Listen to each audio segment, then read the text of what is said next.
Salut à tous les rouleurs confinés. Nous aussi on est confinés, mais on est très heureux de vous retrouver pour une deuxième émission de Roue Libre Confiné avec Polo et Robin qu'on va découvrir tout de suite. Comment allez-vous les gars? Ça va, hein, ça va toujours depuis l'Argentine à 10-15 000 km de vous, mais toujours aussi bien. Toujours aussi heureux de te retrouver, Joseph, et de retrouver Polo. Hello Polo, il va bien? Ouais, nickel. Très heureux de vous retrouver aussi. Ce petit rythme de 2 semaines me convient parfaitement. J'aimerais qu'on en fasse plus, mais bon, après, l'actualité ne nous le permet pas, hélas. Mais du coup, on a quand même ce petit rendez-vous j'allais dire bi-hebdomadaire, mais c'est pas le mot, hein. Je crois que j'avais pas le Bimensuel. truc. Bimensuel. Bimensuel, ça peut marcher. Et je trouve ça très cool. Donc, très ravi d'être avec vous encore aujourd'hui. Exactement, on a eu une première émission la semaine dernière, on avait eu Julien Jordi, le directeur sportif principal de AG2R Prévoyance. Là, on va avoir une autre personnalité très importante du vélo français, c'est Jérôme Pinault. Les gars, alors Polo, tu vas disparaître et tu vas être remplacé par Jérôme Pinault, mais on va te retrouver après pour un débat qui vaut le détour, hein, Polo, parce que c'est un débat que tu as proposé sur Twitter il y a quelques semaines, qui avait été très intéressant, et on va l'avoir après. Je te laisse le donner aux rouleurs. Bah ouais, je m'étais posé la question. Bah, c'était en regardant les anciennes étapes proposées par la chaîne L'équipe depuis un mois, le Tour 97 notamment, le Tour 2000 avec Lance Armstrong et Christophe Moreau. Je me suis dit, mais en fait, depuis les années Fignon, qui a été le Français qui s'est le plus rapproché de remporter le Tour de France? Et il y a eu beaucoup de débats dans les commentaires, beaucoup de noms proposés, du Pinot, du Vauclair, du Bardet, du Alaphilippe, même du Virenque finalement. Et du coup, bah, tous les trois, on va se poser la question de savoir qui a été le plus proche de remporter un Tour de France depuis Fignon. Même si on va pas se mentir, concrètement, il n'y en a pas vraiment eu. Mais on verra, on en parlera dans le débat. Tu le On en, suspends comme parle, ça? on en parlera dans le débat tout à l'heure. Et en plus, je ne suis pas forcément d'accord. Moi, je trouve qu'il y en a qui se sont Moi non rapprochés plus. quand même Moi non plus. très, très sérieusement. Et malheureusement, ils n'ont pas gagné. Mais je Pour donnerai les Polo, noms. chauvin comme il est d'habitude, je suis déçu qu'il nous dise ça d'entrée. Ouais, Attends qu'il ouais, se chauffe. mais Attends qu'il se chauffe. Tu vas voir. Tu vas voir. quand on regarde les faits, mine de rien, Ah, t'es on tombe devenu un peu des nues, pragmatique. hein. Ah, je suis un éternel pragmatique, moi. Eh bien, Hélas, hélas. on va se poser toutes ces questions-là. En tout cas, je suis très pressé de vous retrouver. Mais avant, on va partir et on va retrouver surtout Jérôme Pinault. C'est parti pour l'interview de Jérôme Pinault.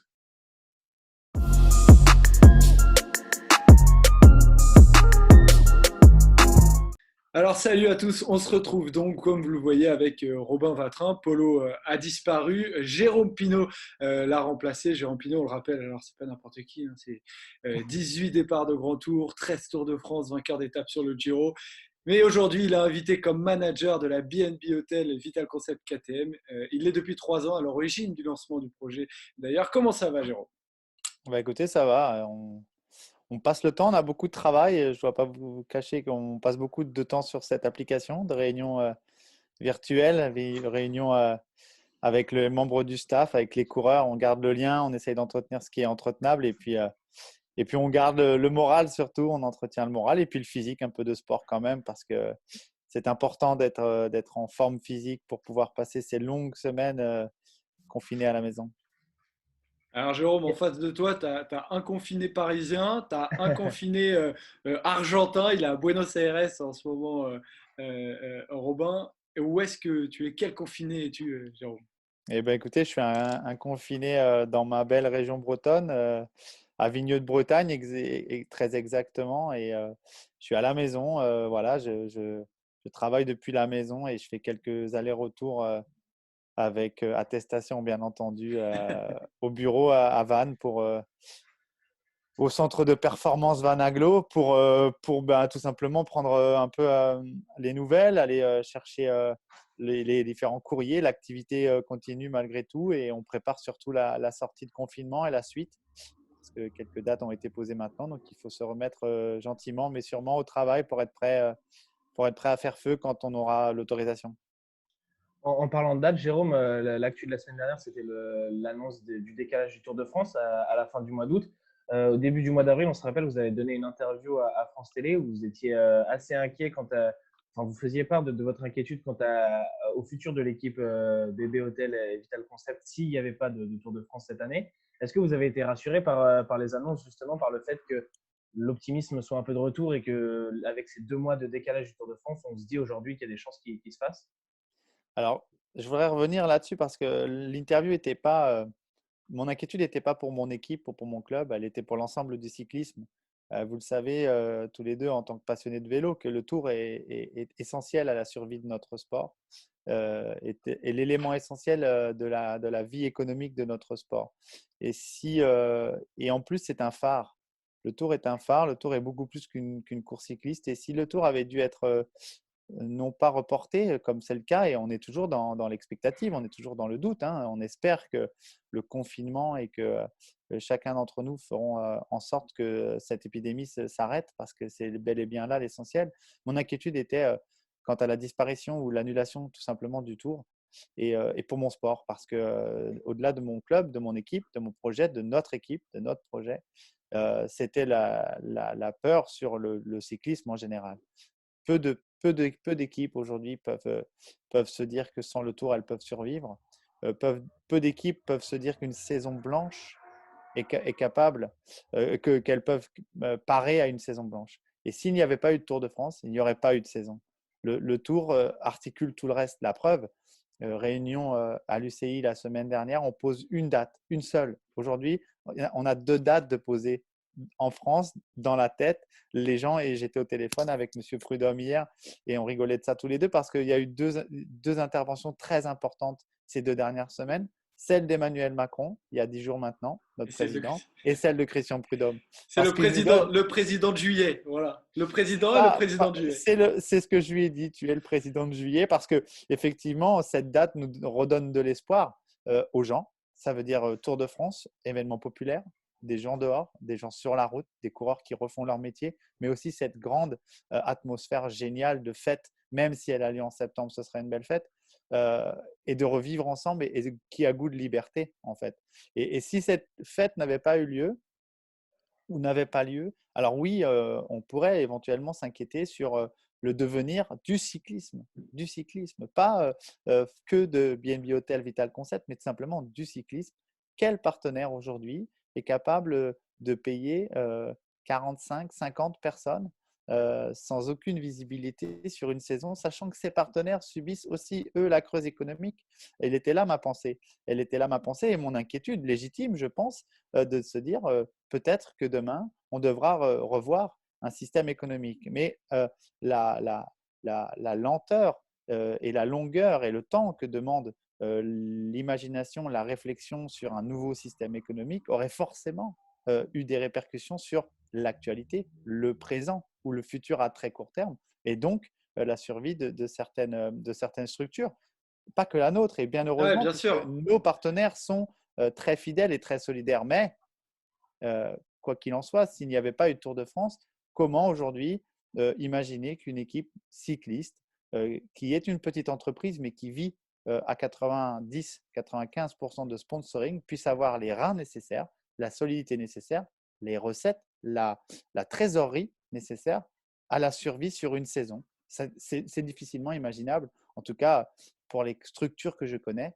Ouais, il y en a très peu en fait. Ça aurait été compliqué. Il y a très peu d'équipes qui sont capables de survivre parce que qui n'ont pas de trésorerie, qui vivent un peu sur le fil. Est-ce que, en tant que coureur, vous aviez connu parfaitement le Tour de France, son engouement, l'importance que ça a en tant que coureur dans le calendrier, mais est-ce que vous découvrez aussi l'importance du Tour de France ou est-ce que vous le redécouvrez? Est-ce que vous pensiez que c'était aussi important même dans l'économie de votre sport, ce Tour de France? C'est très drôle ce que vous dites parce que c'est exactement les termes de la discussion que j'avais hier avec Christian. Non, je n'avais pas conscience de tout ça. Je prends conscience petit à petit, dans mon nouveau rôle qui m'a été confié, euh, de l'importance populaire et l'importance en France dans la vie des Français, mais dans la vie aussi quasiment des Européens, de l'importance de cette course, qui n'est plus finalement une course, mais bel et bien un événement, bel et bien une date importante. Le Tour de France est nécessaire à la vie des Français, est en tout cas un repère. C'est juillet, c'est la fête, c'est le fête gratuite, c'est un festival tous les jours et c'est la beauté de cet événement-là. Et pas mal de gens s'élèvent contre la toute-puissance du Tour. Moi, je m'élève grâce et pour cette toute-puissance et son importance parce que c'est le plus bel événement auquel on puisse assister chaque année avec un scénario différent, une fête et des rencontres incroyables. Cette mixité qu'on retrouve sur le bord de la route, tout est réuni dans le Tour et c'est aussi pour ça qu'aujourd'hui je me rends compte de l'importance de sa tenue. La preuve, encore une fois, avec l'intervention de Christian la semaine dernière, la France a de nouveau repris l'espoir quand elle a entendu des dates pour le Tour. C'est signe que le Tour est beaucoup plus qu'une simple course cycliste. Et à titre personnel, pour ce qui est de BNB Hotel Vital Concept, on se rappelle que donc l'équipe est dans sa 3e année et vous en aviez parlé déjà cet hiver, un peu la saison dernière aussi, quand pendant 2 ans l'équipe n'a pas été invitée sur le Tour de France par ASO, que la survie du projet que vous menez dépendait aussi de cette invitation au mois de juillet. Donc cette fois-ci, vous avez été invité pour 2020. Mais est-ce qu'il était vraiment une question de survie? Est-ce que c'était vraiment vital pour votre équipe que le Tour se fasse cette année? Quand vous parlez de vos doutes qui sont pour le vélo en général, est-ce qu'ils étaient quand même concentrés un peu sur votre équipe? Est-ce que sans Tour de France cette année, BNB Hotel Total Concept pouvait exister en 2021? Je ne peux pas vous répondre aujourd'hui oui, parce que nos partenaires sont engagés sur une durée de 3 ans, 2 ans pour certains, 3 ans pour d'autres. Maintenant, comme je le dis déjà, c'est l'engagement, il est prêt, il est fait, c'est un contrat et il nous lie. Et dans les contrats, il y a un dû, il y a des sommes d'argent, il y a des durées, mais il y a aussi un contenu. Et dans le Ouais. contenu, c'est offrir de la visibilité, offrir un retour sur investissement, un retour sur la notoriété. Euh, Qu'est-ce qui fait la notoriété d'une marque? C'est d'une part l'utilisation de son nom, on appelle ça en un terme anglo-saxon le naming et le co-naming, mais bien évidemment la visibilité. On vend de la visibilité, on vend des heures de télévision, on vend de la presse écrite, on vend de la radio, on vend une marque. Et s'il n'y a pas de grands événements, et notamment le Tour aurait certainement entraîné l'annulation de beaucoup d'autres événements cyclistes, on vend quoi? On n'a pas, on n'a pas le rendu de ce pourquoi le sponsor s'était engagé. Donc effectivement, il aurait fallu avoir de grandes discussions. Mais aujourd'hui, le projet est en place, les dates sont posées, on travaille à la reconstitution et à la construction d'un nouveau calendrier. L'essentiel étant que l'on puisse ressortir de chez nous, car comme vous le savez bien mieux que moi ou aussi bien que moi, le cyclisme est un sport qui se pratique à l'extérieur, en peloton, en compétition, qui regroupe beaucoup de personnes. Et effectivement, il va falloir qu'on puisse ressortir de tout ça. Et pour cela, il va falloir convaincre et battre ce virus et arrêter cette épidémie. Passons maintenant aux sportifs. Vous avez 3 grands leaders chez BNB Hotel Vita Concept KTM qui sont Cocard, Roland, Vichot. Est-ce que désormais ils ont tous les 3 les yeux totalement tournés vers le Tour de France avec un nouvel espoir, disons une relance psychologique quoi. Bien sûr que ces coureurs-là, mais comme l'ensemble des coureurs avaient à cœur d'avoir des dates, avoir un but, le cycliste professionnel est un athlète de haut niveau. Il a besoin de se fixer des objectifs, comme on l'a tous, comme on en a tous besoin, encore plus eux.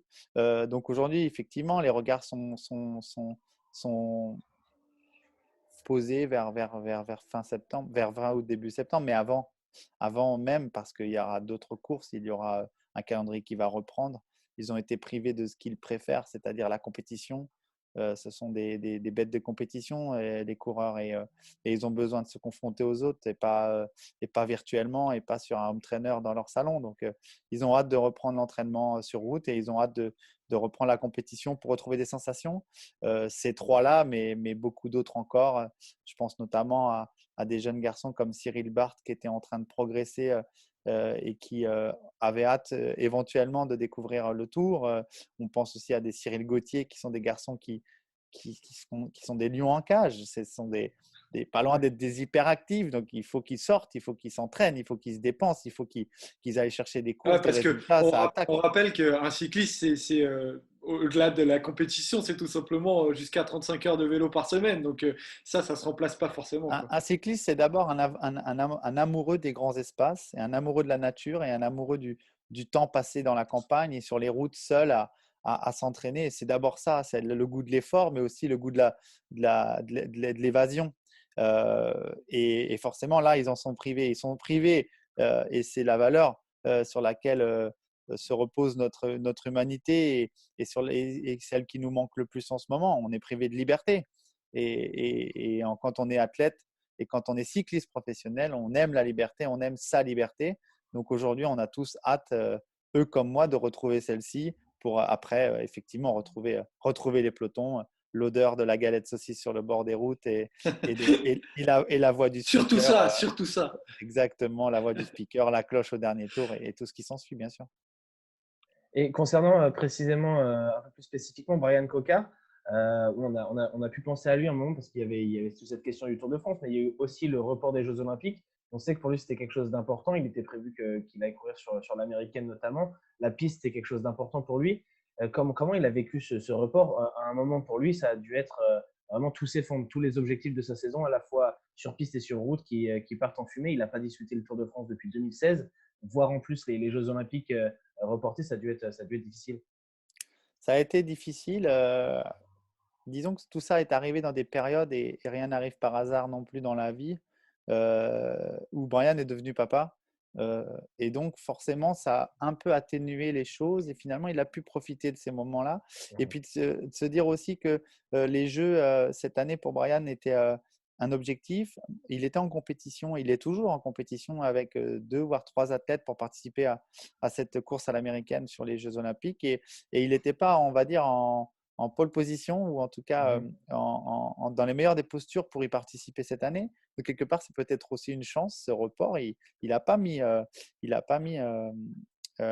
frein à son ambition olympique.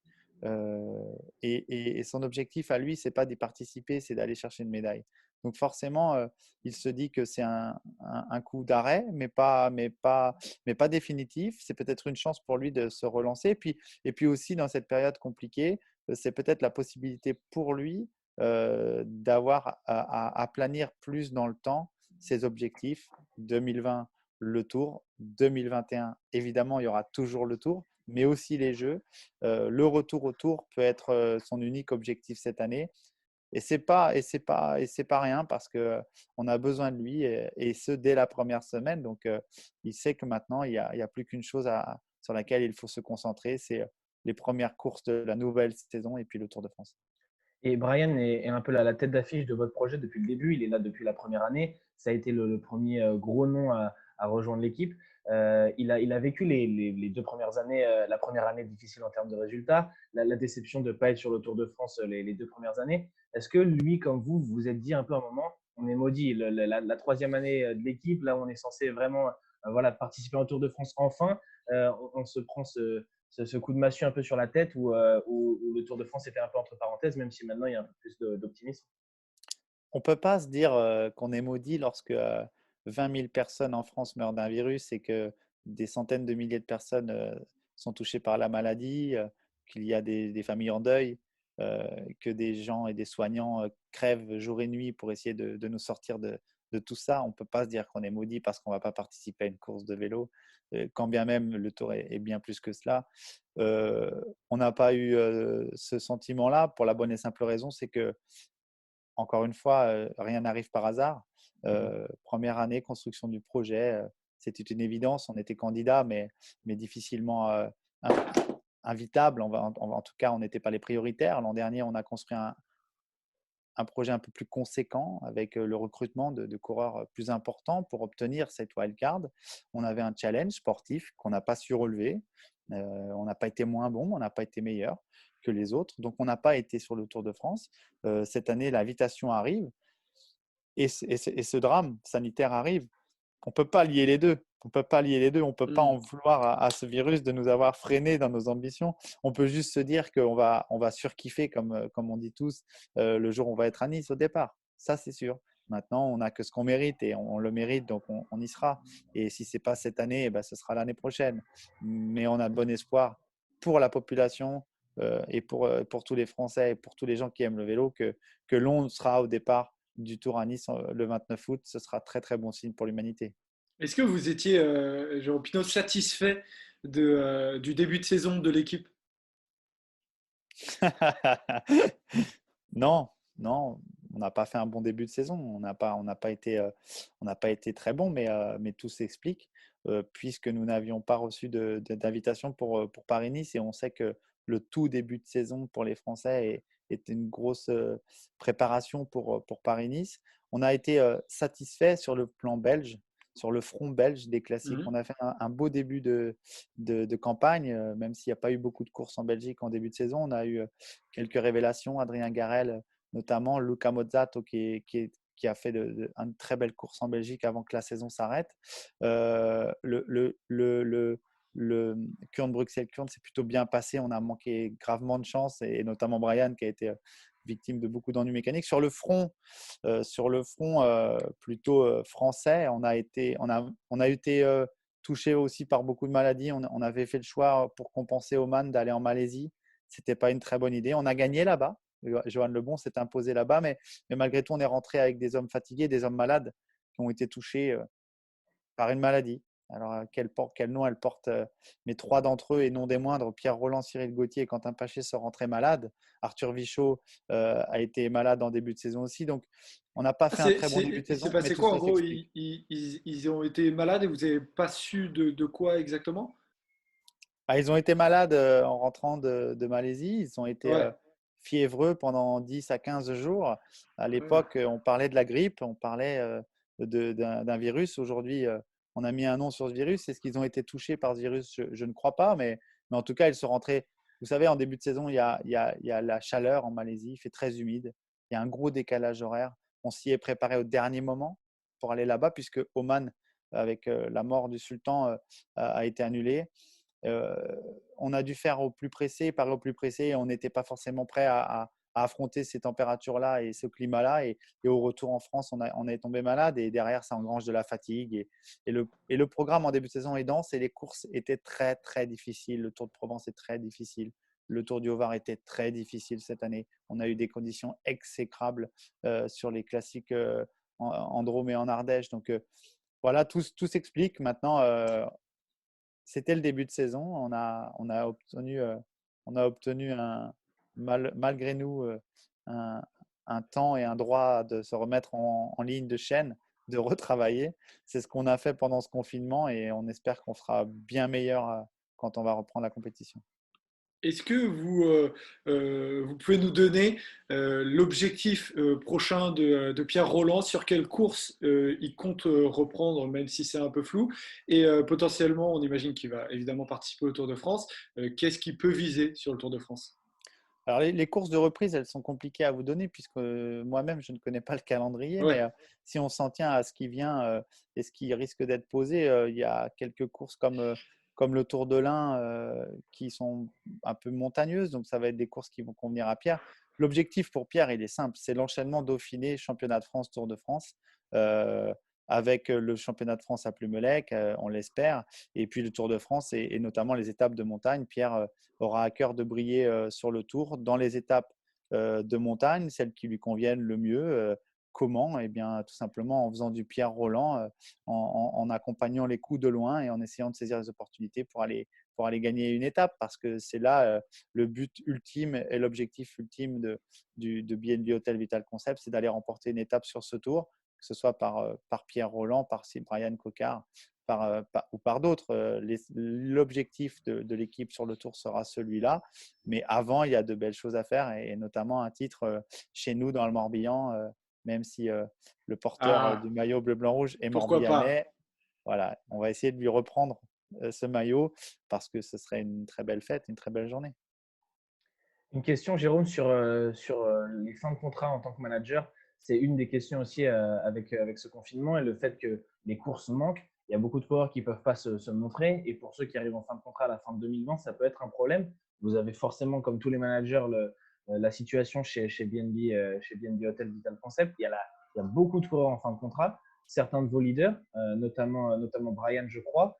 Mais il y a aussi beaucoup d'équipiers qui sont en fin de contrat. Je pense à Arnaud Courteil, à Justin Motier. Comment, en tant que manager, on gère ces cas-là avec des coureurs qui doivent prouver qu'ils méritent un contrat pour la saison prochaine dans votre équipe ou dans d'autres et qui n'ont pas pour l'instant la possibilité de le montrer? Bah, écoutez, c'est assez complexe comme situation, c'est clair. Aujourd'hui, Brian n'est pas en fin de contrat, Ah, pardon. mais je considère que tous les coureurs sont en fin de contrat à partir du moment où on se base sur un engagement humain, sur l'homme avant le coureur. Je n'irai jamais à l'encontre de la volonté d'un coureur de quitter une équipe s'il le souhaite.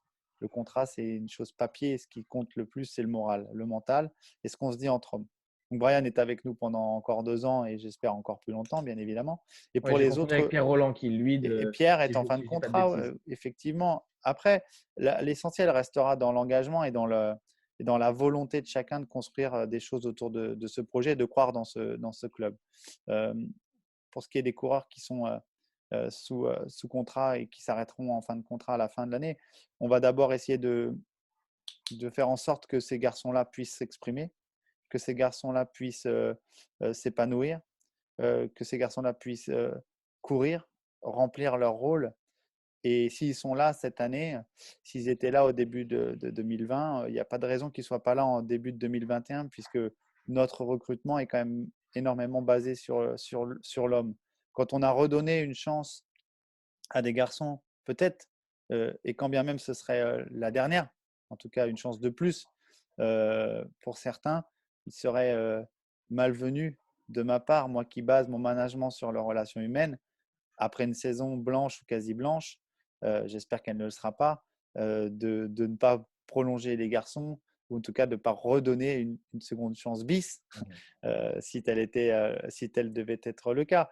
Pour le moment, on va attendre de savoir ce que va être le calendrier et puis euh, on a bon espoir que ça reprenne très vite, on a bon espoir que le calendrier sera dense et peut-être que ces garçons-là auront encore plus d'opportunités pour s'exprimer.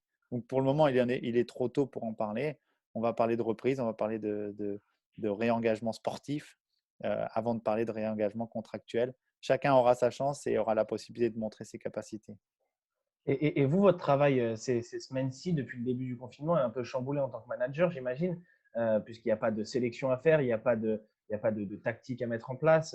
Est-ce que votre travail, ça a été ces dernières semaines de passer des coups de téléphone à tous les sponsors de l'équipe pour rassurer, pour voir ce qu'il en était, pour voir quel était leur discours, ou est-ce que ça va plus loin que ça, malgré tout, même dans cette période sans course?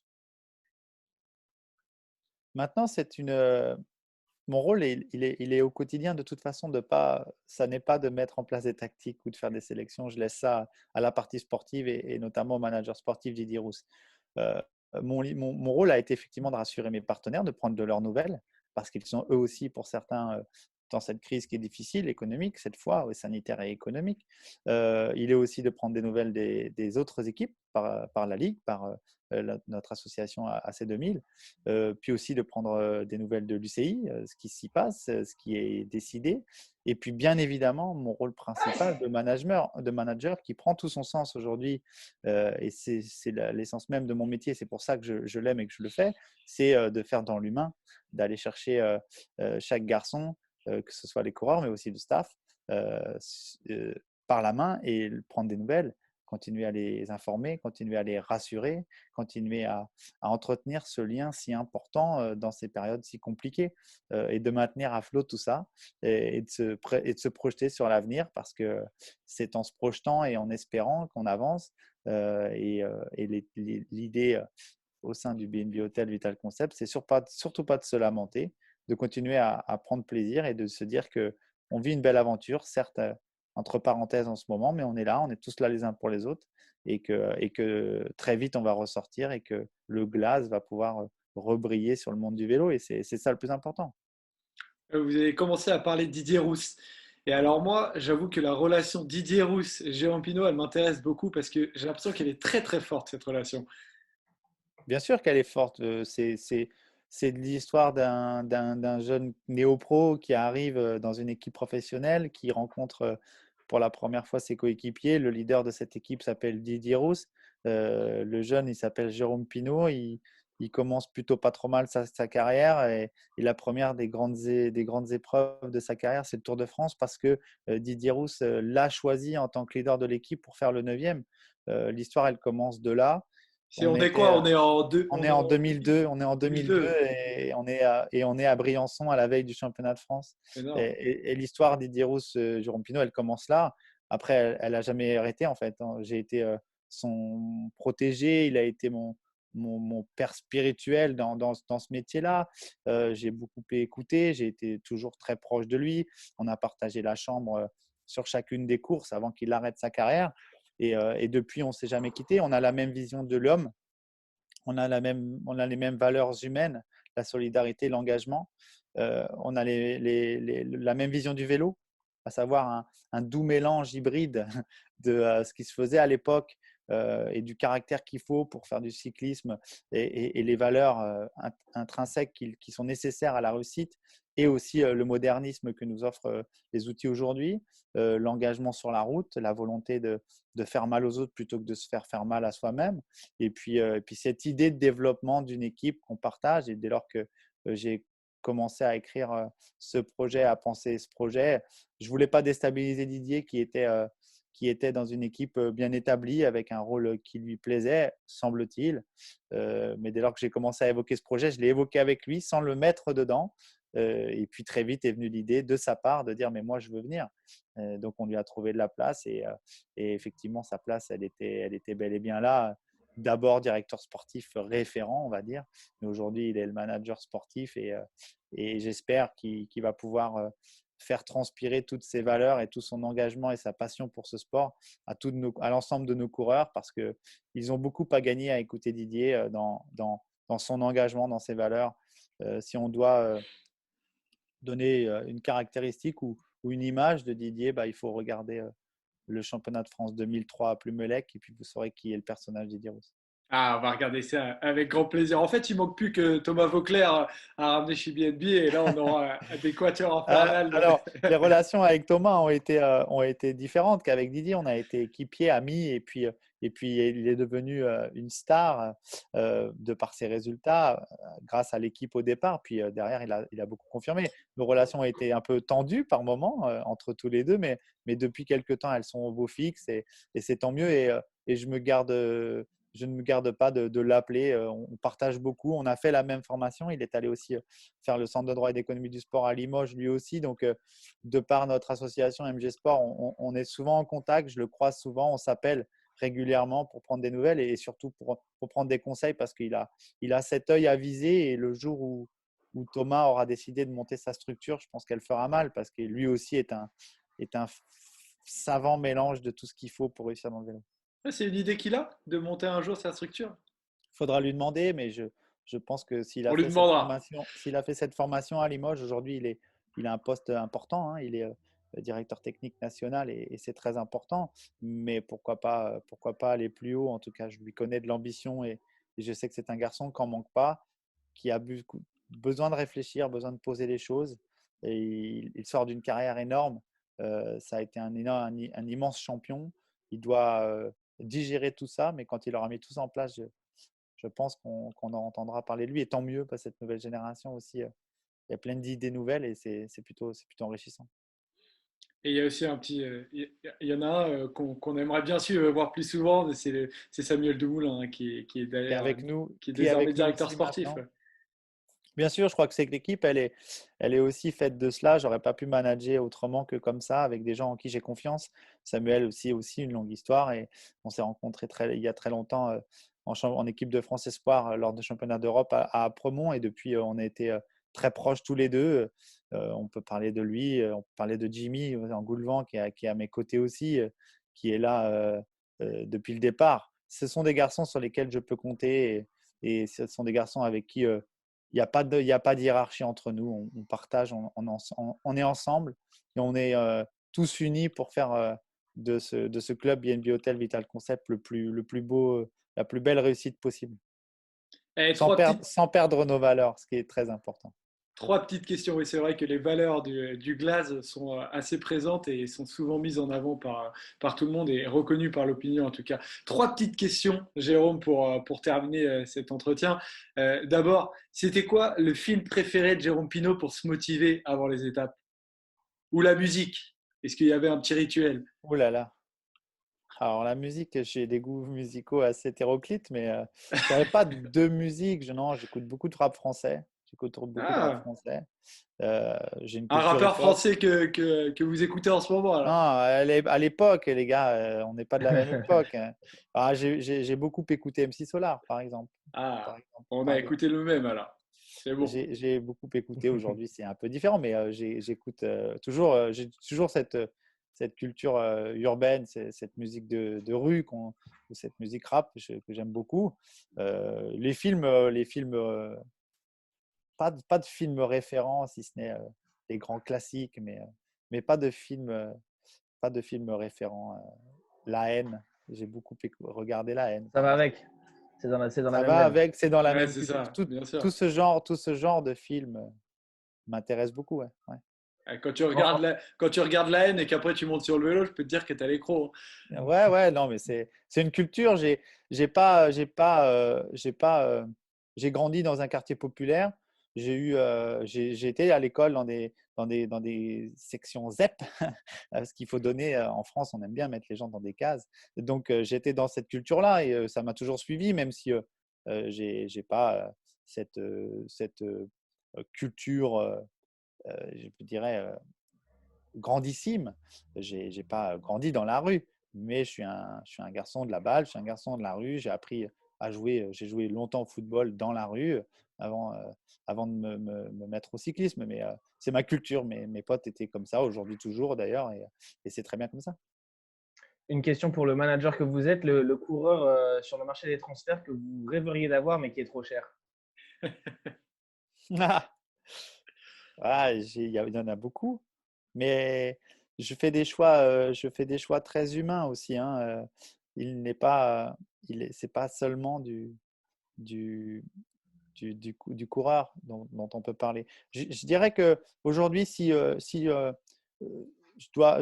devais choisir en France, tout le monde me dirait ouais, Julien Alaphilippe, Romain Bardet, David Godu. Mhm. Ah, D'accord. David Godu, pourquoi pas, Un breton. Valentin Madouas. Mhm. ah, Ouais, D'accord. autant aussi. des coureurs, des jeunes coureurs de talent qui savent tout faire, euh, qui sont des gens sympathiques en plus. Ça, c'est important. Et forcément, si on devait choisir à l'international, alors si entre Tadej Pogacar et Remco Evenepoel, forcément, on n'est pas loin du compte. On n'est pas loin du Ouais. compte. Ouais, c'est clair. Et après, pour choisir, si on a le choix, qui aura le plus gros palmarès entre les deux d'ici 15 ans, moi je suis impossible. J'y mets pas ma main à couper en tout cas. Ils sont pas dans le même registre. Après, vous savez, quand on mange trop tout de suite, on est vite rassasié. Donc, il faudra voir dans le temps. Mais, euh, mais c'est clair qu'aujourd'hui, ces deux garçons-là font rêver la planète cyclisme, hein. C'est une évidence. C'est clair. C'est clair. Bon, bah merci beaucoup en tout cas, Jérôme, d'avoir été avec nous. C'était top. On vous souhaite énormément de courage parce que Merci à vous. apparemment, le destin a décidé de vous mettre à l'épreuve depuis 3 ans, encore un peu plus depuis quelques semaines. Et ben, on va espérer pour BNB Vital Concept KTM que il y aura de jours meilleurs en commençant Bien sûr, bien sûr. par les On prochains va mois. d'abord tous rester chez nous, respecter ce confinement pour qu'on puisse ressortir le plus vite possible. L'équation, elle est simple. Plus on reste chez nous et plus on sort vite et plus on reprend de la liberté. Donc, restez chez vous et à très vite sur le bord des routes. Exactement. Merci beaucoup, Jérôme. Merci à vous. Au revoir. Au revoir. Salut.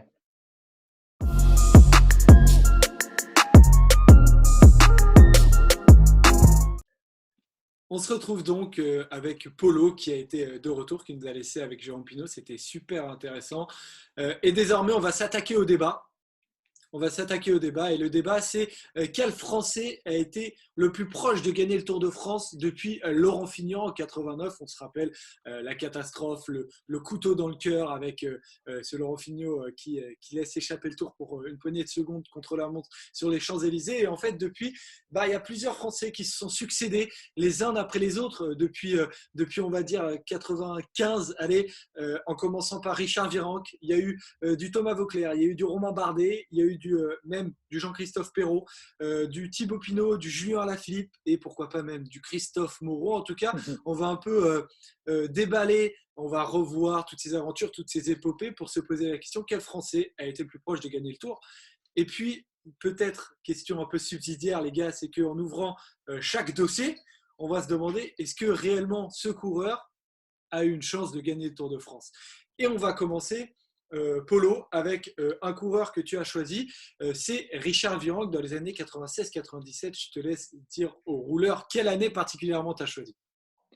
Euh, Après, c'est compliqué avec ces tours parce que c'est quand même des tours qui remontent. Moi, 96-97, j'avais donc 4 ans. Mais on a eu la chance de pouvoir revoir quelques étapes ces derniers temps sur la chaîne L'équipe.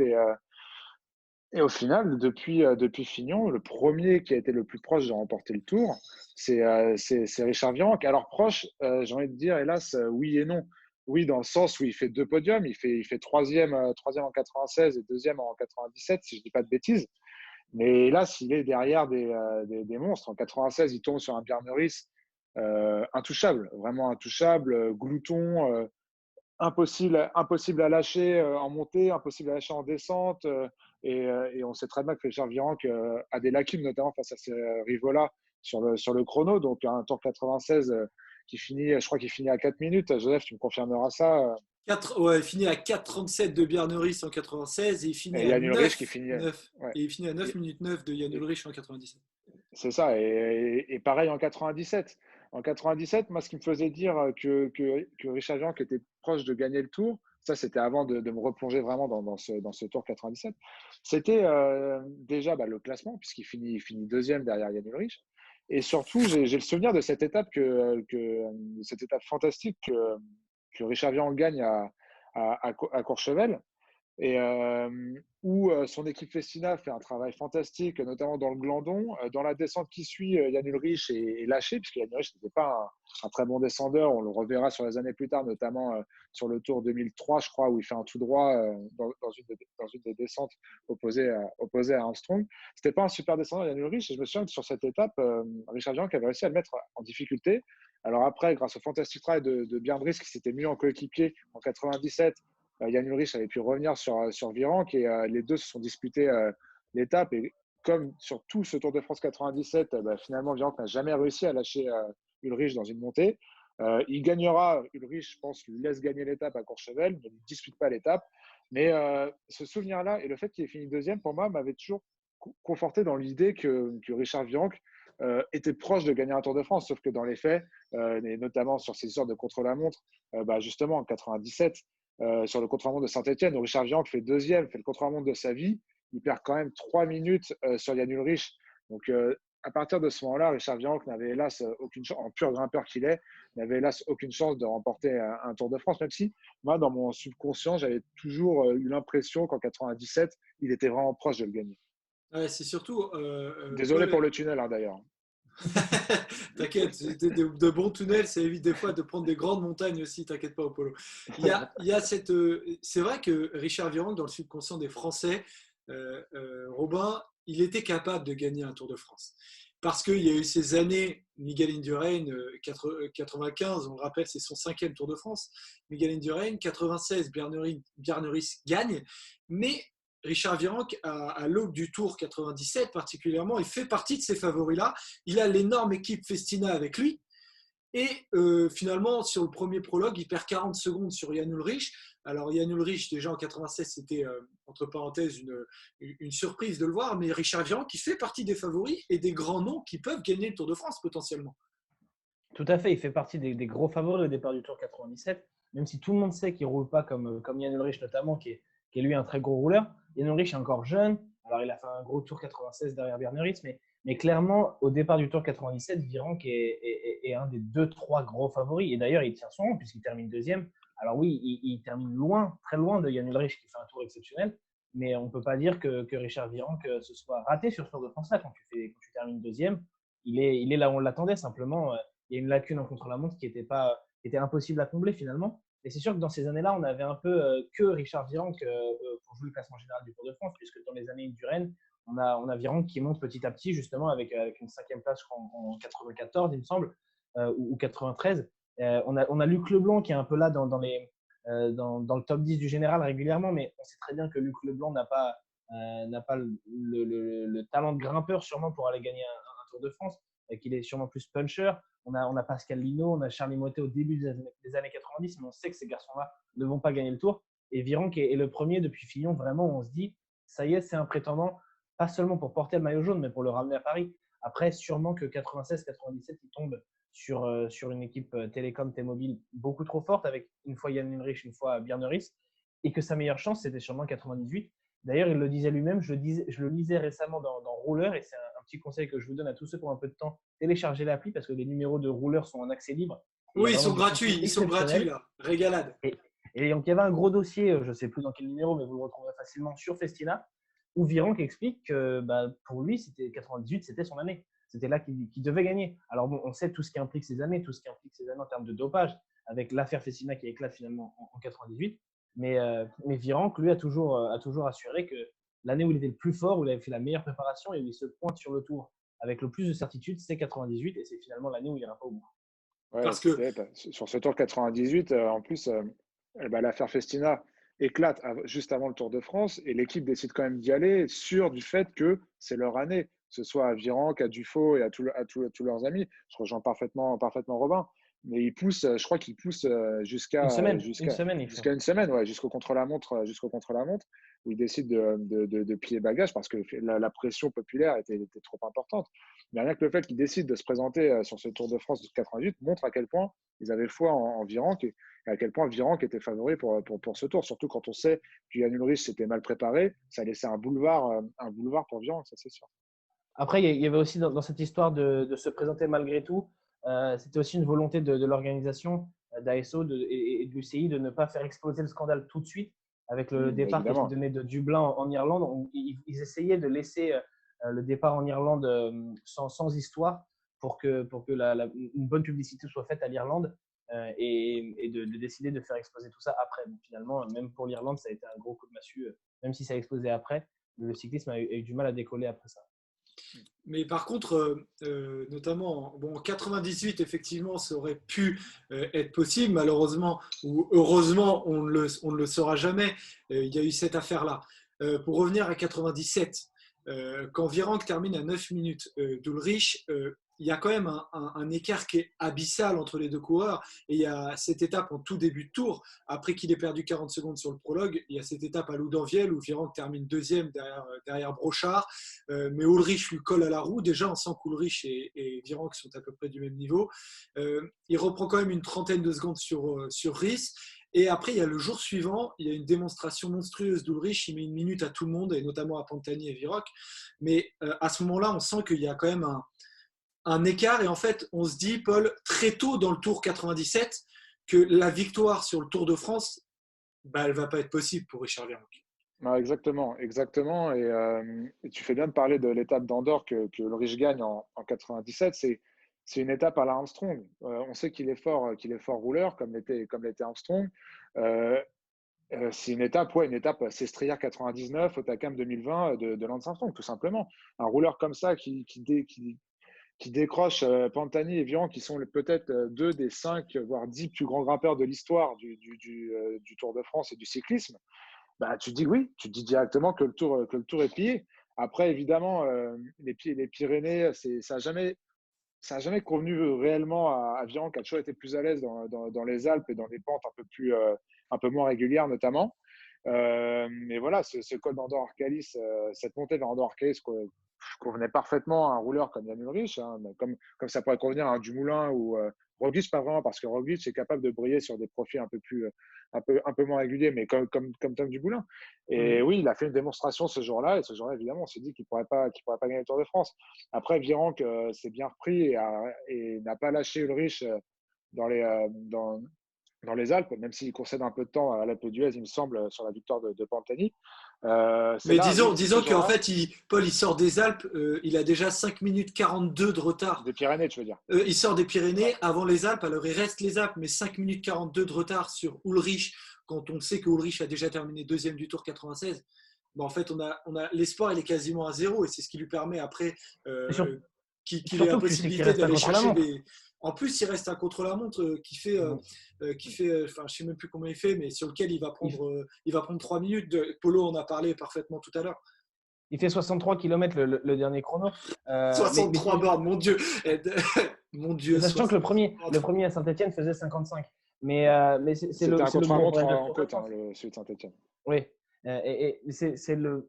Sur les 9 minutes d'écart entre Ulrich et Virenque à l'arrivée à Paris, il y en a 6 qui viennent des chronos. Virenque prend 2 fois 3 minutes. Et le problème, c'est pas tant que Virenque soit mauvais en contre-la-montre, parce que comme le dit Polo, à Saint-Etienne, il fait deuxième. Et le contre-la-montre à la veille de l'arrivée à Paris, qui était à Disneyland, il est pas catastrophique non plus. Il termine 9e.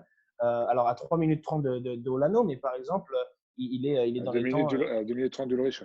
Voilà, quasi 3 minutes. Mais il n'est pas très loin d'un garçon comme Moreau ou Brochard ou de Dufaux, ses coéquipiers de Festina, qui eux, pour le coup, sont des rouleurs acceptables, voire des bons rouleurs. Moreau roulait bien. Donc le problème, c'est ces 6 minutes qu'il prend sur le chrono, pas parce qu'il est foncièrement mauvais, mais parce que Ulrich est un ton au-dessus de tout le monde. Et sur le chrono de Saint-Etienne, Virenque termine deuxième à 3 minutes d'Ulrich. Polo en a parlé, mais l'écart est monstrueux parce qu'en fait, tous les favoris sont à peu près dans le même temps, sauf que Ulrich colle 3 minutes à tout le monde. Donc à partir de là, forcément, ça devient compliqué. Et surtout, il colle 3 minutes après avoir fait une démonstration dans les Pyrénées, notamment sur cette étape d'Andorre. Donc forcément, quand tu sors, comme l'a dit Joseph, avant de commencer les Alpes, même si tu as la meilleure équipe, et je pense que Festina était supérieur à la Télécom à cette époque-là, bah oui, forcément, c'est dur de trouver des raisons d'y croire. Après, moi, je trouve que les étapes des Alpes que fait Virenque sont belles, notamment celle de Courchevel dont on a parlé, tout à l'heure. Mais oui, forcément, il a déjà perdu le tour. Et comme je disais tout à l'heure, c'est un tour qu'il ne pouvait pas gagner, quels que soient les scénarios, face à un Ulrich de ce niveau-là, ça c'est sûr.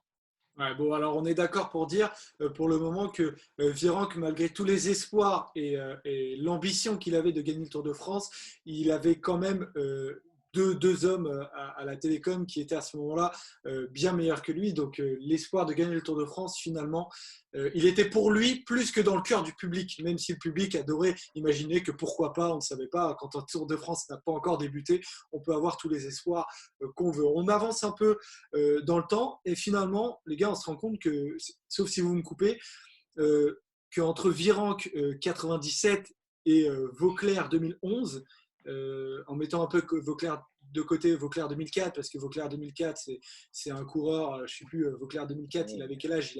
Il avait 25 ans, enfin, il prend le maillot sur l'étape Amiens-Chartres, sur une échappée au long cours, il le garde 9 jours, exceptionnel, la résistance, tout ça à la Mongie, au plateau de Bay, mais il n'y a pas eu de véritable espoir qui gagne le Tour de France.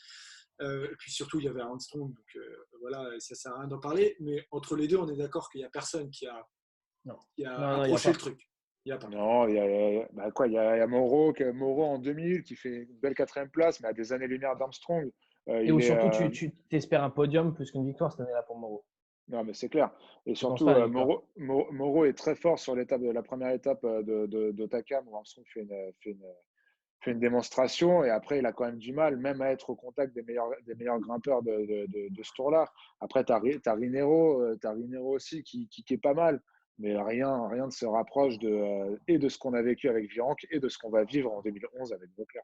Ouais, mais en parlant d'ailleurs de Christophe Moreau, c'est vrai que c'est un des coureurs pour lesquels on a tous une sympathie immense, mais c'est un des coureurs au final qui nous a pas donné ce qu'on attendait de lui. Et typiquement, quand il gagne le Dauphiné en 2007 et qu'il explose très rapidement, c'est vrai qu'on a là un prototype du coureur français qui est enfin excellent en contre-la-montre, mais qui n'a jamais vraiment confirmé. Et peut-être un des coureurs, les gars, qui aurait pu vraiment gagner un Tour de France, quoi.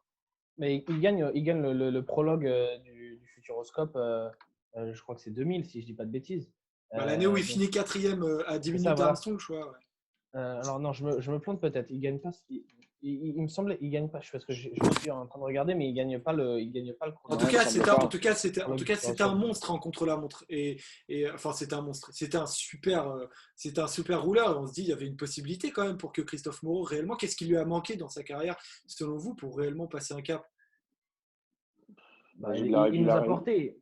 Il nous a porté dans les années excuse-moi Paul, il nous a porté, je disais, dans les années de 2000 à 2005 où il n'y a pas un Français qui peut gagner le Tour et on ne compte que sur lui. Mais finalement, c'était surtout parce qu'on avait besoin d'avoir une figure française et d'y croire un peu. Mais au fond de nous, on savait très bien qu'il ne gagnerait pas le tour, non? Mm. Ouais, et puis c'est de la régularité, je pense.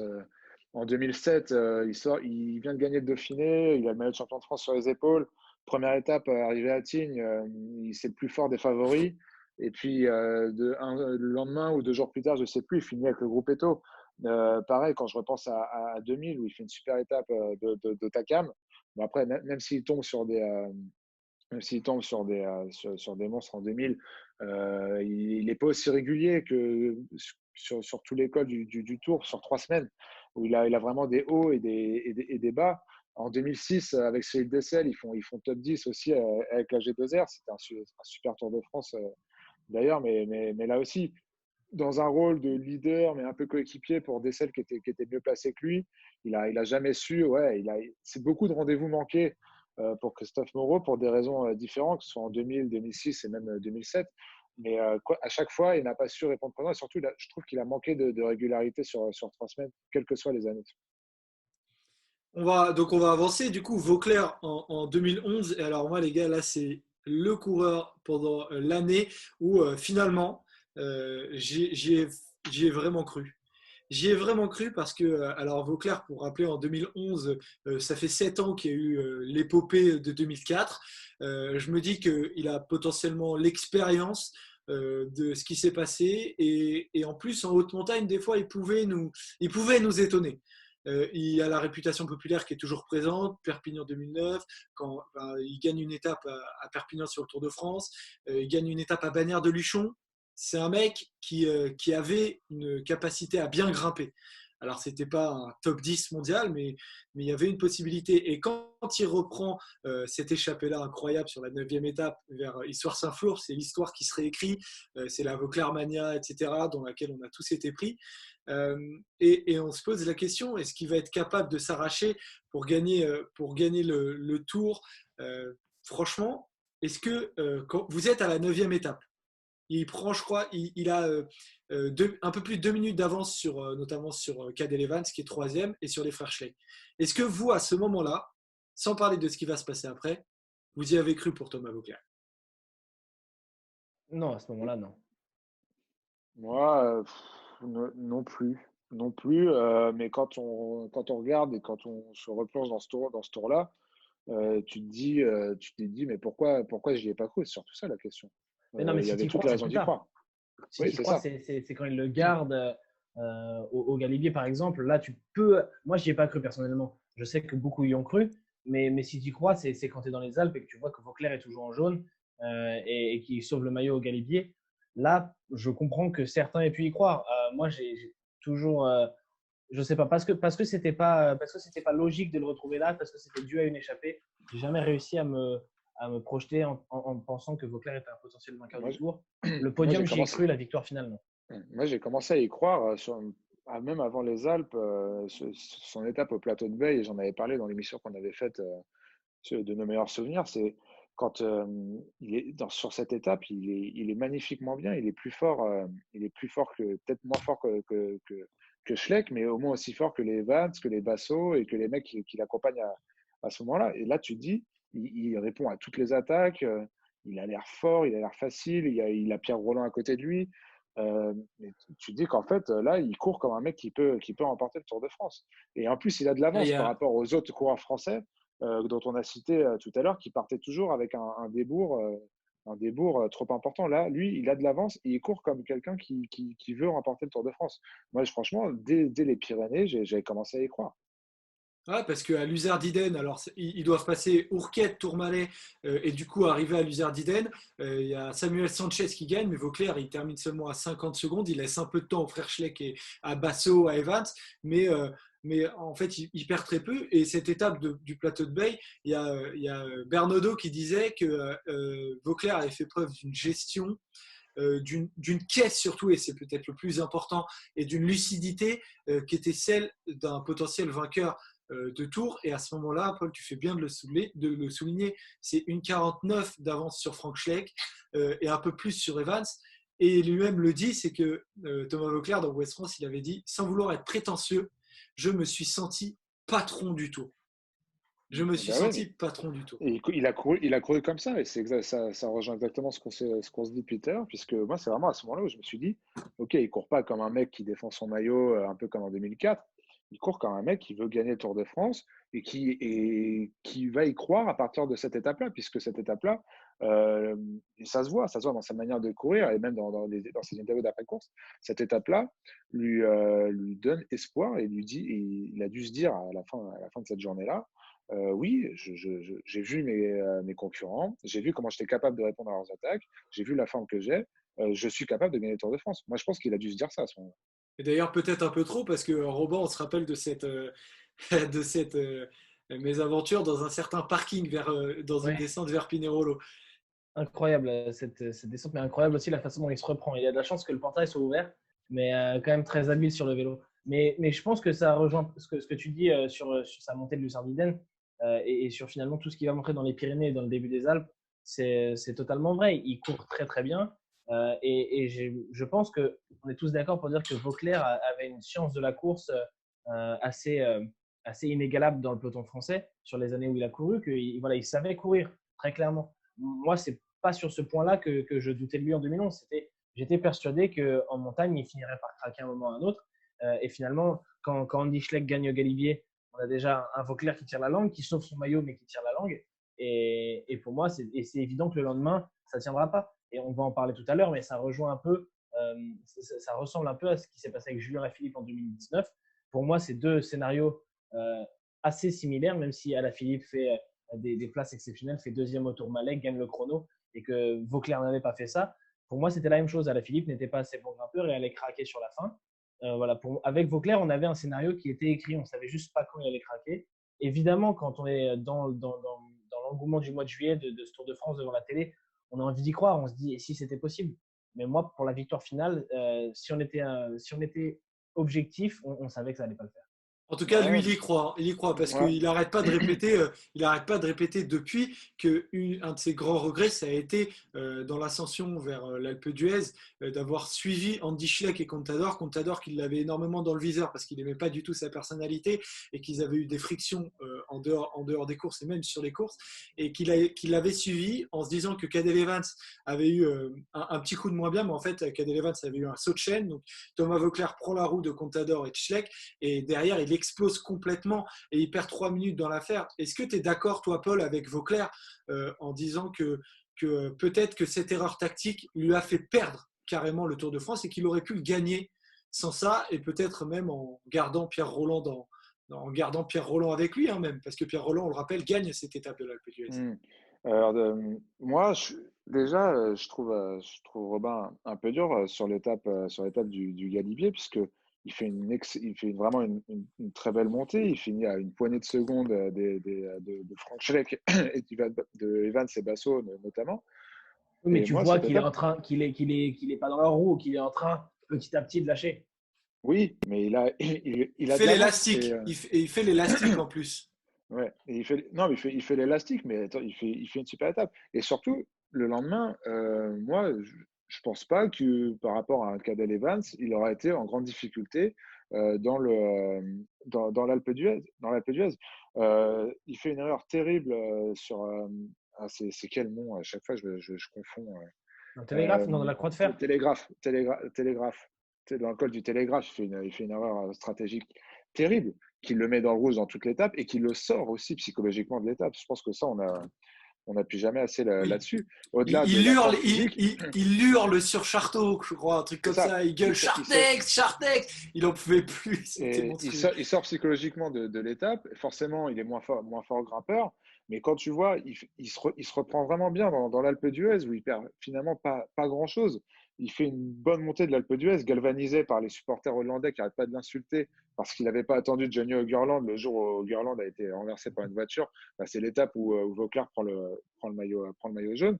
Du coup, le Hollandais était fou à l'insulter sur les bords de l'Alpe d'Huez. Il était galvanisé, il fait une bonne montée.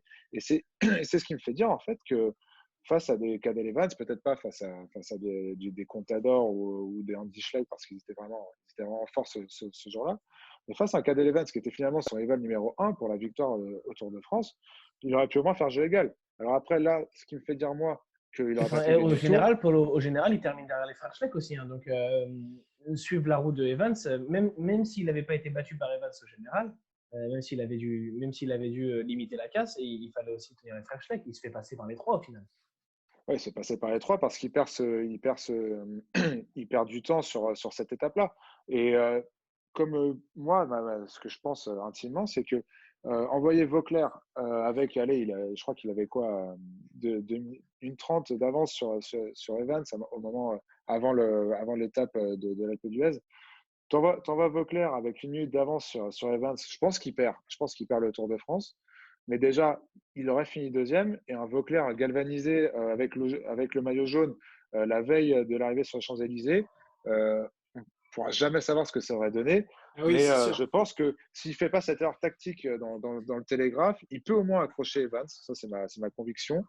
Et s'il arrive à accrocher Evans, après, tout aurait pu se passer. Tout aurait pu se passer sur le dernier contre-la-montre, puisque les Schleck ne l'auraient rien repris. Et je pense même qu'ils auraient perdu du temps sur lui. Et voilà, alors après, oui, évidemment que Cadel Evans était beaucoup plus fort, mais j'ai l'intime 42, ouais, parce conviction.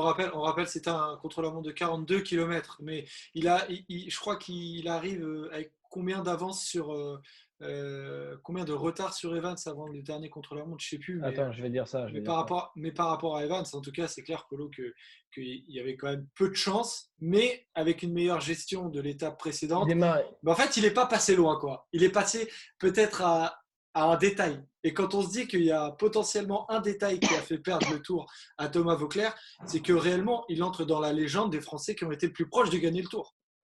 Non, mais clairement, le détail, c'est cette erreur stratégique d'avoir voulu suivre Schleck et Contador. Surtout Contador, quoi. Il était hors course pour la victoire au général. Et même en Andy Schleck, j'ai envie de te dire, quand on connaît ses performances en chrono, même en 2010, quand il fait un excellent chrono, il reste finalement en dessous des meilleurs rouleurs. C'est une erreur stratégique triste qui fait qu'on n'en saura jamais ce que Vauclair a pu donner sur un contre-la-montre avec le maillot jaune et ce que Vauclair a pu faire aussi dans l'Alpe d'Huez face aux meilleurs. Et c'est ça le grand regret finalement de cette étape-là et de ce tour-là. Ouais, Robin, tu voulais ajouter quelque chose pour terminer Pas- sur Vauclair. Est-ce que toi, tu y as cru finalement à la Non, pour fin? moi, c'est une erreur stratégique qui lui coûte le podium, mais pas la victoire finale. Ouais, ça peut se défendre. Moi, j'aurais aimé Ça voir se quand même. défend. J'aurais aimé voir parce que j'aurais aimé le voir attaquer le dernier chrono avec une minute d'avance sur Cadel Evans.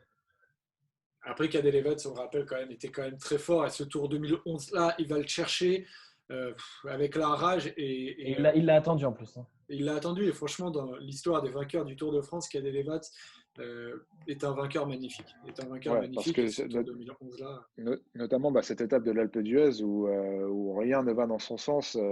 Il est héroïque et jusque dans les derniers kilomètres de l'Alpe d'Huez, il roule, il donne tout sans se soucier des mecs qu'il a dans sa roue. Et c'est à ce moment-là qu'il va chercher le Tour de France.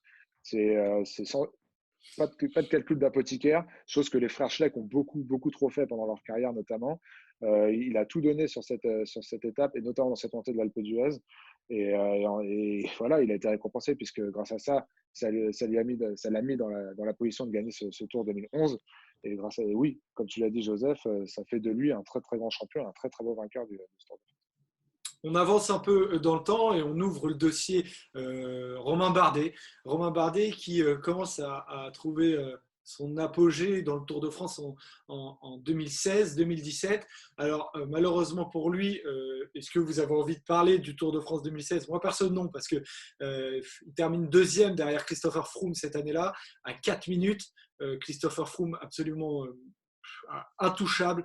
D'ailleurs, avant même le dernier contre-la-montre, il a déjà 5 minutes de retard alors qu'il reste 2 étapes de montagne, impossible à reprendre. Donc en fait, en 2016, on est d'accord, il n'y a jamais eu un espoir, que ce soit Non, au début ou à la fin, quoi.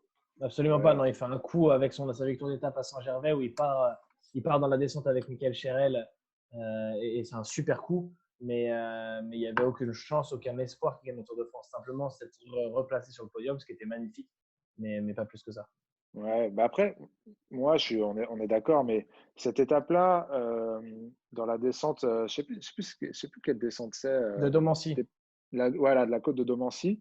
Chris Froome chute que Froome chute et on se demande comment il ne se fait pas la clavicule sur cette chute. Et, il récupère le vélo de Geraint Thomas. Et Ah, devant, c'est ça la chute. Il y a un tweetos qui m'a parlé, qui m'a dit, mais c'est l'année où le Français le plus proche de gagner le Tour de France a eu lieu, c'est quand Froome chute dans une descente. Et j'étais incapable de me rappeler de quelle chute il parlait. C'est celle-ci du coup. ouais, c'est une descente où tout le monde chute. Mollema, je crois, chute 2 fois. Mollema qui était deuxième du général, d'ailleurs, qui perd tout sur cette étape. Froome chute, prend un autre vélo, lâché, alors que devant, Michael Cherel et Romain Bardet sont en train de faire un C'est numéro. vrai, c'est vrai. On va dire que pendant 20 km, on s'est demandé si le tour allait pas basculer. Mais finalement, Christopher Froome s'est relevé. Christopher Froome a un peu galéré sur cette étape, mais a réussi à limiter la casse. Et Romain Bardet va chercher une belle étape. Et comme l'a dit Robin, il y avait très peu d'espoir sur ce tour où Froome a rapidement cadenassé sa victoire. Par contre, 2017, là, on peut se dire qu'il y a véritablement un espoir parce qu'il y a un début de Tour de France qui est globalement plutôt bien géré, rien de catastrophique. Bon, sur le contre-la-montre quand même de 14 km à Düsseldorf, il perd 40 secondes sur Christopher Froome, qu'on va prendre évidemment comme référence parce que la Team Sky, c'est quand même très compliqué, même dès le début, quand tu commences avec 40 secondes, d'imaginer quoi que ce soit. Mais il reste un Tour de France entier, donc tous les espoirs sont permis. Il y a la planche des belles filles où il termine avec Froome et Richie Porte, où il montre globalement sa forme. On peut se dire pourquoi pas, mais il a quand même une cinquantaine de secondes de retard sur le duo Froome-Thomas. Et là va commencer à arriver les étapes charnières avec l'étape vers Chambéry notamment, où il attaque comme un monstre. C'est simple, il attaque de tous les côtés. Et d'ailleurs, dans la descente du Mont du Chat, tu as Geraint Thomas et Richie Porte qui tombent. Je crois Dan que, Martin aussi. et Dan Martin aussi. Ouais. Alors, je suis sûr que Geraint Thomas abandonne. Richie Porte aussi, je Porte crois. aussi et Martin repart et terminera le tour. Bon, donc à ce moment-là, il n'est pas décroché, Bardet. Et en plus, ils sont conquérants. Il y a des concurrents qui sont à terre. Donc je me dis, et même un Team Sky qui a pu Geraint Thomas, peut-être un peu plus friable. Et après, il y a la forme qui monte à Péragude. Quand Romain Bardet gagne à Péragude, les gars, est-ce que, on rappelle, il gagne et il revient à 25 secondes d'Arou, à 20 secondes et à 20 secondes de Froome. 19 secondes de Froome. Est-ce que vous vous êtes dit, OK, il a mis en difficulté Fabio Aru, Christopher Froome, il revient dans la bataille et j'y crois. Ouais, bien sûr. Moi c'est l'année où j'y ai le plus cru avant Pinot. On en parlera 2019. Mais sinon, depuis qu'on regarde le Tour de France, nous trois, je pense que c'est la fois où un Français a été plus proche de gagner le Tour, bien plus que Thomas Vauclair pour moi. Parce que cette année-là, Romain Bardet, il est dans la bagarre en montagne avec Christopher Froome, mais c'est tout ce qui compte finalement. On sait, pardon, qu'il y a ce problème au contre-la-montre, qu'à un moment donné, il va y avoir une problématique à gérer. Mais avant le contre-la-montre de Marseille, dans la montagne, Romain Bardet, il fait jeu égal avec Froome et il se montre certains jours meilleur. Donc forcément, on y croit. Et on se pose simplement la question de combien il a besoin d'avance sur le chrono de Marseille pour tenir. Donc finalement, il ne prendra jamais ce maillot jaune. Contre la montre, on le rappelle, de 23 km. Voilà, donc finalement, il ne prendra jamais ce maillot jaune et la question ne se posera pas. Mais oui, il est à 19 secondes de Froome à Péragude. Il perd quasi rien sur les jours suivants. Il perd un peu et puis il reprendra. Et au sommet de l'Izoard, qui est la dernière étape de montagne, il est à 23 secondes de Christopher Froome. Donc forcément, quand on compare aux 4 minutes de l'année d'avant ou à ce qu'ont connu les Français, même 2014 avec Jean-Christophe Péraud et Thibaut Pinot, qui sont à des années-lumière de Vincenzo Nibali ou de Thomas Vauclair. Voilà, on parle Thomas Vauclair, on parle d'un coureur qui termine à 3 minutes 20 de Cadel Evans et qui termine à plus d'une minute, à quasiment une minute du podium. Là, avec Romain Bardet, on parle de 23 secondes et forcément, on y croit. Après, le problème, c'est qu'il n'a jamais réussi à mettre Froome en difficulté. Ça se joue à pas grand-chose parce que je me rappelle de l'interview d'après-tour de Christopher Froome où il dit « Le jour de Péragude, j'étais pas bien. Et si on m'avait attaqué plus tôt, j'aurais perdu beaucoup plus de temps. » Mais malheureusement, pour Romain Bardet, on est encore à peu près qu'à la mi-tour de France et il n'ose pas jeter toutes ses cartes. Donc, il attend les 200 derniers mètres pour placer son démarrage. Il reprend quelques secondes, mais pas énormément, alors qu'on voit très bien que Christopher Froome est en difficulté. On ne sait pas, peut-être que Romain Bardet pense qu'il bluffe ou quoi. Mais en tout cas, Bardet n'y va pas, alors qu'on attend que ça. Et c'est peut-être ce jour-là qui pouvait faire plus de différence. Ouais, et c'est un peu l'histoire, la citation de Froome que tu as utilisée, c'est un peu l'histoire de ce Tour de France. de tous les Tours de France gagnés par Christopher Froome, je pense que ce Tour de France 2017 était le Tour de France où il était le plus friable. Ah ouais, il était comme Euh, ça, il était comme ça. il est maintenu par une équipe fantastique et par un Mikel Landa, notamment sur l'étape de l'Izoard, où Landa est phénoménal. Euh, c'est frustrant, mais d'un autre côté, oui, il est proche de gagner le Tour, et d'un autre côté, il est à 2 secondes de même pas faire podium, parce que Landa lui titille les fesses sur Oui, Une mais ça, seconde, contre la c'est montre à Polo. Marseille. une seconde, Polo, ça, Polo, il ça sauve le c'est podium le, pour une seconde. c'est le Ouais, mais ça, contexte du dernier chrono où tu sais que tu n'as pas gagné le tour. Et ça n'a rien à voir avec le même chrono si tu sais que tu es en passe de le gagner. ouais, enfin, si tu commences un chrono la veille de l'arrivée et que tu as à peine à 20 secondes de retard du maillot jaune et que tu dis que tu peux pas gagner le Tour, tu te dis jamais Ah que non, tu mais vas tu le gagner le Tour. sais, Polo, tu le sais. Mais Quand tu es ce que je veux Bardet et dire, que non, tu mais joues contre Froome, tu sais que tu ne vas pas lui reprendre dans oui, le mais chrono. ce que je veux dire, c'est que ce contre-la-montre, il l'a fait à fond, et en le faisant à fond, il a perdu un temps fou sur Oran, j'en parle pas, et aussi sur Landa qui a 2 doigts, qui n'était pas un bon rouleur non plus, et qui a 2 doigts quand même de le faire sauter du podium. Alors évidemment, je suis d'accord avec tout ce que tu as dit, Robin, dans le sens où on a énormément vibré depuis Vauclair, et même depuis bien longtemps avant, on s'est dit, ah, un Français peut remporter le Tour de France. Mais la vérité, c'est que, mis à part à Péragude, où le temps qu'ils ont repris, que Harou et surtout Bardet ont repris, n'était pas énorme, ils n'ont jamais réussi à mettre Froome en danger. Un Froome qui était prenable et qui était friable. C'est ça Là, tu vas me dire que tu as plus cru qui pour m'embrouille le Vauclair que plus, pour quoi. Bardet? Non, non, j'aurais pas jusque-là. Mais si on doit faire un constat froid, j'y ai pas cru ni pour l'un, ni pour l'autre, si on doit être vraiment pragmatique. Dans le sens où Bardet peut, alors, il dit souvent le take de risque en lose de chance. Ça, j'étais d'accord avec lui quand je l'ai vu courir, notamment en 2016. Mais en 2017, pour moi, il n'a pas pris tous les risques. Joseph l'a dit à Peragut, peut-être qu'il a pu attaquer plus tôt, vu qu'il était très, très en forme, quitte à se faire battre pour l'étape. Et surtout après, alors Ouran, j'en parle même pas, mais ils n'ont jamais mis Chris Froome en difficulté. Alors peut-être qu'ils n'avaient pas les armes, notamment avec Ouais, et l'équipe de puis chacun. Mais franchement, j'ai beaucoup de regrets sur ce Tour de France et sur le hmm. comportement de Bardet et d'Oran vis-à-vis de Christopher Froome. Ah, Ouran, tu vois, je suis d'accord. Autant Romain Bardet, alors peut-être que c'est parce que je suis français, que j'aime beaucoup ce coureur, mais moi j'ai le souvenir de lui, que ce soit vers Serre Chevalier ou dans l'Izoard, qui sont en gros les étapes, les dernières étapes, les deux seules étapes de montagne d'ailleurs dans les Alpes. Il y en a deux, il y a Serre Chevalier, montée de Serre Chevalier, arrivée en descente, et le lendemain il y a le col de l'Izoard.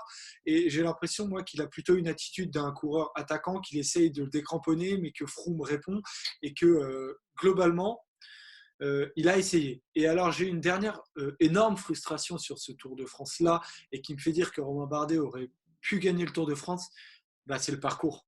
C'est le parcours. Certes, il aurait pu attaquer plus tôt, mais on sait très bien que le Tour de France se joue dans les 3 dernières semaines, d'autant plus face à un Chris Froome qui a cette capacité, on le sait, à monter en puissance.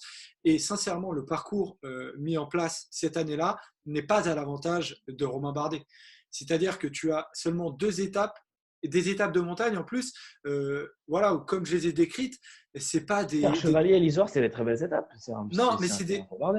ouais, c'est des belles étapes, mais je trouve que 2 étapes, moi potentiellement, je me dis une troisième étape de montagne alpestre avec des beaux cols, euh, Froome aurait pu sauter. Froome aurait pu sauter, perdre du temps en vue de contre-la-montre. Et voilà, j'ai cette frustration-là de me dire qu'il n'y a eu que 2 étapes de montagne où il y a un Froome qui a quand même été globalement mis en difficulté et qui préférait se dire, bah moi je contrôle avec mon équipe et j'attends le contre-la-montre en gros. Moi, je pense qu'on sous-estime quelque chose dans ce Tour de France-là, c'est que finalement, Romain Bardet, quand il suit Christopher Froome en montagne, dans les plus hauts cols, dans les Pyrénées ou dans les Alpes, en fait, il est à bloc. Et on a tendance à dire qu'il n'a pas essayé de le lâcher, mais en fait, il ne pouvait pas. Ouais, mais c'est ça. Bardet était Ça, au je pense. maximum, mais ce n'est pas sa façon de courir qui est à remettre en cause. Je pense qu'il lui manquait un tout petit peu pour être finalement. Il était sans doute du même niveau que Froome en montagne, sauf le jour de Péragude, qui était sûrement le seul jour où il pouvait faire la différence. Il ne l'a pas assez fait. Et les autres jours, il était au même niveau que Froome. Et du coup, il ne l'a jamais lâché. Froome ne l'a quasiment jamais lâché non plus. Et donc, il reste au même niveau jusqu'au jour du chrono, où là, Froome reprend l'avantage. Mais je pense pas que Bardet et jouer petit bras en n'essayant pas, je pense que Bardet ne pouvait pas faire plus. Non, voilà, ouais, je vais tempérer mes propos. Je suis à 100% d'accord avec toi, en fait. Oui, je pense que Bardet ne pouvait pas être au maximum de ses capacités. Le maximum de ses capacités, c'est faire jeu égal avec un Chris Froome, peut-être un peu moins bien que les années d'avant, et encore, c'est pas sûr. Mais oui, évidemment. Moi, c'est la frustration qui parle, la frustration de n'avoir jamais vu Bardet lâcher Christopher Froome Mm-hmm. nulle ailleurs que sur Péragude, un jour où Christopher Froome était moins bien. C'est à la pédale où les deux étaient forts sur une même journée. On n'a jamais, Romain Bardet, prendre l'avantage sur Christopher Froome, sur une attaque tranchante ou sur même une accélération au train ou quoi que ce soit. Mais comme tu l'as très bien dit, Robin, je pense tout simplement qu'il ne pouvait pas. Et puis ça s'est confirmé. Ça s'est confirmé l'année d'après, quand la concurrence était beaucoup plus rude pour le Tour de France, et où là, il a finalement la montagne l'a remis à sa place, c'est-à-dire un peu derrière les meilleurs grimpeurs et les meilleurs leaders, entre guillemets, les meilleurs leaders sur les courses de 3 semaines, qu'étaient des Tom Dumoulin, des Thomas, des Christopher Froome. Finalement, c'est ça. Il a peut-être aussi profité en 2017 d'une adversité un peu moindre et d'un Christopher Froome un peu moins fort. Mais le fait est qu'un Christopher Froome un peu moins fort était au niveau d'un Bardet en 2017. C'est ça aussi la vérité. C'est peut-être dur à entendre, mais Bardet ne pouvait pas espérer mieux sur ce tour que d'avoir un Christopher Froome un peu en dents de scie. Et même avec ça, il n'a pas su parce qu'il était arrivé au maximum de ses capacités, du moins sur ce tour-là, et on l'a jamais vu plus fort. Donc c'est pour ça que pour moi, il n'a jamais été en passe de remporter ce Tour de France, ni d'en remporter d'autres d'ailleurs. En tout cas, pour prêcher pour ma paroisse, parce que je pense que c'est cette année-là où un Français a été le plus proche de gagner le Tour de France, c'est que c'est tout simplement le coureur qui a eu l'écart final par rapport au vainqueur. Quand il termine troisième cette année-là, le coureur français, qui a été le plus proche. Il n'y a pas eu un seul coureur français, que ce soit Virenque 96, il termine à 4,37 de Ries. Vauclair 2011, c'est 3,20, quatrième par rapport à Evans. Et après, tu as Bardet en 2016, il finit à 4,5. Bon, il termine deuxième, mais il est à 4 minutes, donc c'est un Froome intouchable. Mais là, il termine à 2,20, donc c'est l'écart le moindre à l'arrivée. Et c'est quand même, pour moi, du coup, ce qui fait qu'il a été le Français le plus proche de gagner le Tour, parce que c'est peut-être con, mais c'est un fait, quoi. C'est que l'écart à la fin doit aussi être pris en compte. Donc, voilà, j'aime bien ce Ouais. petit truc en plus. Il est à 20 secondes, mais en même temps, quand tu regardes ce tour, tu ne te dis pas une seconde qui va le gagner, vu que, à part à Bah, Péragude. moi, plus que toi, apparemment. Oui, mais Ouais, moi aussi, hein. Moi, j'y ai cru. Moi, chaque étape, je me dis, c'est l'étape où Bardet va lâcher Froome. ouais. Finalement, elle n'est jamais Mais arrivée. moi, dans les Alpes, je le vois largement capable. J'y crois dur comme fer. Après, Bien sûr qu'on y croit. est-ce Si que, tu n'y crois est-ce pas quand que, Bardet il est à 20 secondes de Froome, tu n'y crois jamais. voilà, c'est ça. Surtout que tu as vu Froome, vu Froome gagner déjà 3 Tours de France. Tu sais que c'est un mastodonte. Tu sais que Et puis Bardet ne va pas le battre en un claquement de doigts, que ce ne sera pas facile. non, mais en plus, c'est un Froome qui est fébrile. Bon, vous en avez parlé, mais je me rappelle, je ne sais plus c'est sur quelle étape, mais il y a une étape où en descente, je crois que c'est le lendemain du Mont du Chat, justement, où avec Haru qui est maillot jaune, ou alors, je ne sais plus qui porte le maillot jaune, mais en tout cas, Froome et Haru font un tout droit dans une descente. Ils sont à 2 doigts de se casser la gueule. Et ça, c'est signe quand même d'un Froome qui était fébrile, qui avait un peu peur, quoi. Bon, il a toujours été Ouais. anxieux, etc. Ils finissent dans le camping-car, ouais, je me souviens. Mais Froome n'a jamais été habile sur un vélo, hein. On a parlé de sa chute aussi en 2016. J'ai des souvenirs sur la Vuelta où il tombait presque à une étape sur trois. Froome est un excellent descendeur, est un excellent grimpeur et un excellent rouleur. Mais le fait est qu'il n'était pas spécialement habile sur un vélo. C'était assez marrant puisqu'il tombait quand même assez régulièrement. Il avait souvent des T'en parles problèmes au aussi. passé, Paul. Il peut encore gagner un 5e tour. Hein. Non, mais moi, attends, on Tu verra dis l'année prochaine, il hein. était. T'en Oui, parles oui, mais t'en parles pardon. au passé. Et surtout que d'après Dave Brailsford, il est très en forme en ce moment, donc on verra. Mais il était pas plus habile que ça sur un vélo, étrangement. Même s'il était, comme je l'ai dit, fort en descente, fort en montée et fort, fort en contre-la-montre. Donc c'est la petite touche un peu marrante de Ouais. Christopher Froome, à qui il Puis arrivait toujours des problèmes, mine de un rien. quintuple vainqueur du Tour de France qui n'est pas un des plus habiles sur vélo, Quadruple. c'est quand même incroyable quand on sait à quel point. Quadruple, Joseph. Quadruple, oui, c'est vrai. Je parle comme si j'étais Christopher Froome, mais j'aimerais avoir ce fameux 5e titre. On referme le dossier Bardet, après on comparera un peu tous ces coureurs et on ouvre le dossier. Un des plus gros dossiers, c'est le dossier Pinot 2019 où on est globalement d'accord, peut-être pour dire que c'est celui qui s'en est le plus approché. Polo, est-ce que tu es d'accord? Ouais, complètement. Tu vois, par rapport à un Bardet qui a eu un adversaire trop fort pour lui, que ce soit en 2016 ou en 2017, par rapport à Viren, qu'on a parlé tout à l'heure, et même par rapport à Thomas Voeckler pour les raisons que l'on connaît. Là, pour le coup, Thibaut Pinot, il avait rien de tout ça. Il avait une voie, pour moi, qui était royale pour gagner ce Tour de France. Même avec ce débours qu'il a eu en prenant la bordure en début de tour. Il avait tout pour gagner ce Tour de France 2019. Sur les étapes, des Pyrénées, c'est largement le plus fort. Même plus que, je veux dire, l'étape de Prades d'Albi, plus que celle du Tourmalet, je me dis qu'elle m'a beaucoup plus impressionné, celle de Prades d'Albi. Parce que sur Prades d'Albi, il part vraiment de très loin. Il lâche ses concurrents un par un. Et même Bernal n'arrive pas à le suivre et il remonte sur Landa qui avait anticipé et il va chercher la bonif, devant Landa. Et là, ce jour-là, je pense qu'il met vraiment un coup de massue à ses adversaires. Et je pense que même ses adversaires commencent à dire qu'il sera pas possible à battre. Même si ses adversaires avaient encore un peu d'avance au général, enfin certains de ses adversaires. Après, l'histoire des Alpes, on la connaît, mais c'est une immense frustration parce que comme je viens de le dire, à partir du moment où c'est là où tu y crois le plus, c'est là où forcément, naturellement, tu es le plus frustré. Et je pense que de ma vie de fan de cyclisme, ça va être dur de re-atteindre ce niveau de frustration que j'ai eu avec Thibaut Pinot l'année dernière. On broyait un petit peu de noir le soir entre l'étape qui se termine, qui est bloquée à l'Iseran et ça qui s'est passé au début. J'avais l'impression la journée avait duré 16 heures.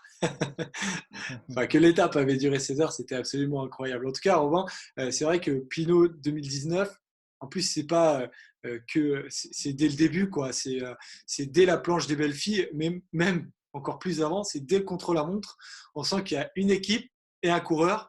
Ils perdent que 20 secondes, ils sont 8e sur 22 du contre-la-montre par équipe, qu'ils sont prêts en fait. Ouais, on le sent très vite. Et ensuite, on a le coup de Saint-Etienne, je pense, qui définitivement met tout le monde dans l'ambiance. On se dit, ouais, Pinot, il est là pour gagner le tour quand il part avec Alaphilippe. Et là, on se dit, c'est sérieux. Après, il y a le coup de la bordure dont parle Polo. Et finalement, quelques jours après, dans les Pyrénées, c'est quasiment déjà oublié quand Pinot gagne le Tourmalet, puis il fait son numéro au Prat d'Albi. On se dit, mais on n'a jamais eu ça. Parce que certains pourraient nous dire, Pinot n'a jamais eu le maillot jaune. Il a toujours été derrière au moins un de ses rivaux, derrière Bernal, derrière Thomas, quasiment jusqu'à la fin du tour, jusqu'à son abandon. Il a jamais été en avance sur eux. Donc en quoi est-ce que c'est différent du Virenque ou Bardet? Mais finalement, tout est différent par ses victoires d'étape dans les Pyrénées et par le fait aussi, je trouve, le placement du chrono, le chrono de Pau en milieu de tour, ou en tout cas pas en dernière semaine, pas à la veille de l'arrivée, qui fait que quand on arrive dans les Alpes, on sait qu'il n'y a pas à penser comme avec Bardet 2 ans avant, combien d'avance il a besoin en vue du chrono. Là, on sait que le jour de Val Thorens, ça va se finir par une étape de montagne et qu'en haut de Val Thorens, il n'y aura pas de ah oui, mais il reste un chrono demain, il faut avoir 1 minute 30, 2 minutes d'avance. Non, Ajouter à ça où on sait que Pinot est désormais un bien meilleur rouleur qu'il ne l'était. D'ailleurs, il termine 7e de ce contre-la-montre-là. Voilà. Et donc forcément, ça change tout dans notre perception parce que l'espoir avec Bardet en 2017, il n'a rien à voir avec l'espoir de Pinot en 2019. Bardet, on a l'impression qu'il fait jeu égal avec Christopher Froome et malgré ça, on sait qu'il reste un chrono. Alors que Pinot, on a l'impression qu'il est le plus fort de tous en montagne et qu'il n'y a plus de chrono. Donc forcément, ça change notre perspective. Et je pense qu'à l'aube des Alpes, on est tous persuadés que Thibaut Pinot va gagner le Tour. On se dit, alors oui, il va falloir faire la différence sur Egan Bernal, mais Thibaut Pinot va gagner le Tour.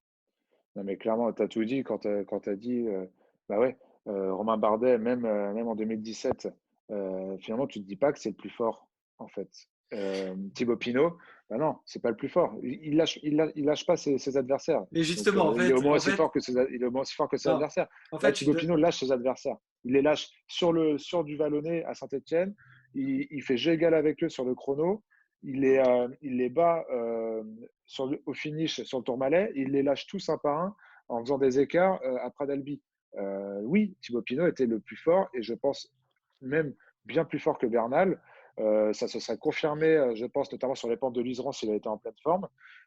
Chose que n'a jamais été Romain Bardet et ce que n'ont jamais été des Virenque ou des Vauclair par rapport à leurs adversaires. Virenque est tombé Alors, sur un risque plus fort, sur un risque plus fort.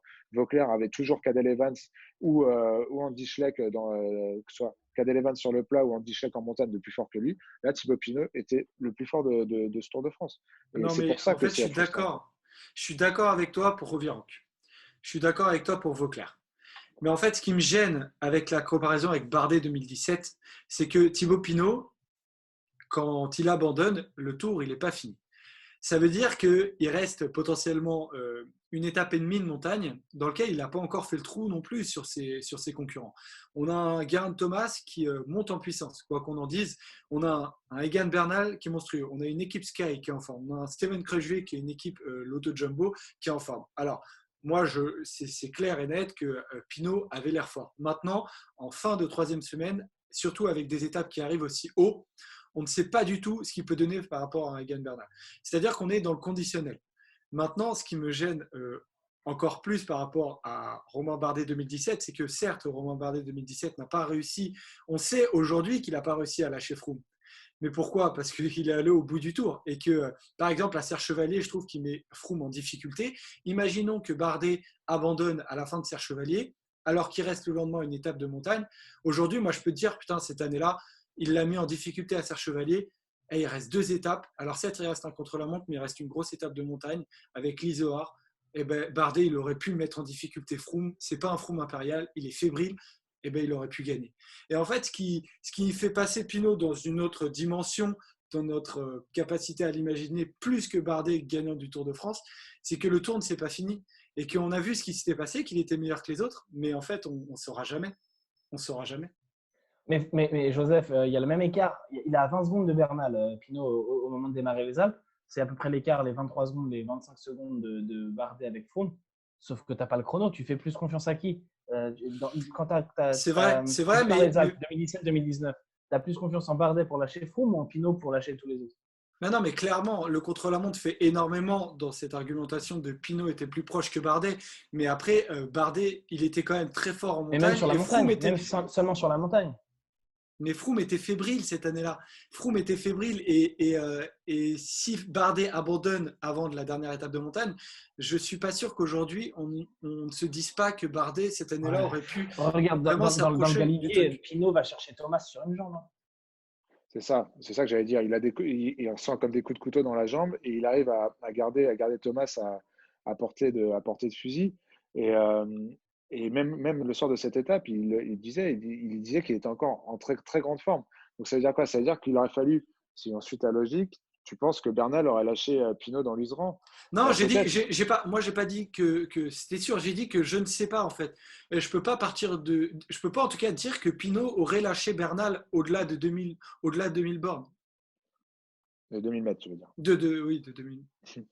Ouais, non, mais évidemment, c'est des what if, mais le problème, c'est que avant ça, déjà cette première étape de montagne, à l'arrivée à Valoir, où on se dit que peut-être que Pinot est moins bien, mais en fait non, c'est juste qu'il est blessé et le lendemain il abandonne. Forcément, tout ça te dit, comme l'a très bien dit Robin, sur une jambe, il arrive à suivre les favoris à Valoir. Ah oui, toutes les raisons sont là pour y croire. Il n'y a pas le chrono, c'est le plus fort. En montagne, il a repris du temps à Bernal à chaque fois que la route s'élevait sur ce Tour de France. Donc, ouais, mais ça après, le truc, c'est qu'on arrivait aussi sur des étapes où Bernal était très fort. Aurait pu être très fort avec Bernal. Il pouvait viser ces étapes-là. Le terrain de Pinot aussi. Non, je suis pas d'accord. Au-delà de 2500, au-delà de 2500 mètres, c'est le terrain beaucoup plus de Bernal que de Thibaut Pinot. Oui, mais le 2500, c'est l'Iseran et à l'Iseran, le Tour se joue à l'Iseran pour Alaphilippe. Mais Pinot ne se serait pas fait lâcher à l'Iseran. Et ensuite, c'était la montée de Tignes. Pinot sur l'étape de l'Iseran, il n'aurait rien perdu sur Bernal. Je sais pas. Je sais pas. C'est parce que là, on l'a avec le prisme d'Alaphilippe, qu'Alaphilippe craque aux 2000 mètres et il craque parce que ça. Pinot, lui, il ne se fait pas lâcher sur l'accélération des Sky en Iseran. Ouais, je suis d'accord avec Robin. C'est plus mon argumentation, elle est plus pour dire que Pinot est largement plus proche de gagner le Tour de France que Bardet 2017, que c'est pas possible de dire ça et que Bardet est en dessous, je pense, mais n'est pas loin du tout. Et parce que d'ailleurs, ce contre-la-montre dont tu parles et qui fait énormément de différence pour vous deux d'ailleurs, c'est que le contre-la-montre, il ne fait pas 42 bornes non plus. Hein. Le contre-la-montre de Marseille, c'est un contre-la-montre de 23 km et que 23 secondes sur Froome, c'est avec une étape, avec un contre-la-montre, avec une étape de montagne avant, ça aurait été possible. Ça aurait été possible. C'est ça que je veux dire. C'est que Moi, Bardet je compare avec les émotions qu'on a eues. Si tu compares les émotions qu'on a eues, moi, en 2000, j'espérais que Bardet gagne Ah le oui, non, Tour, mais attends, mais alors que je croyais que ça- Pinot allait le gagner. Ah non, mais Pour par Bardet, c'était un contre, espoir. Pour ça, Pinot, je pensais que ça allait le faire. oui, ça, on est d'accord. Ah, ça, en termes d'émotion, mais alors là, en termes d'émotion de tous les coureurs qu'on a cités, euh, l'espoir de gagner le Tour de France pour un coureur n'a jamais été aussi forte le soir du Tourmalet pour Pinot que n'importe quand dans l'histoire depuis Fignon. Ça, les gars, je vous Parce que moi, suis à 1000%. quand Bardet gagne à Péragude, je ne me dis pas il va gagner le Tour. Alors que quand Pinot gagne le Tourmalet, je me dis il va les manger. Ouais, mais après, Péragude, il y a la différence que Péragude est une étape qui est la 8e du Tour de France, que le Tourmalet Non, est c'est très 12. avancé. Péragude, c'est 12e étape. Le Tourmalet, c'est 14e. Ouais, mais il s'est rien Remarquez. passé. Ouais, c'est vrai. Mais il s'est rien passé avant Péragude quasiment. Oui. Oui, et puis le Péragude, Tourmalet, Péragude, c'est une déjà course de le côte. chrono est passé.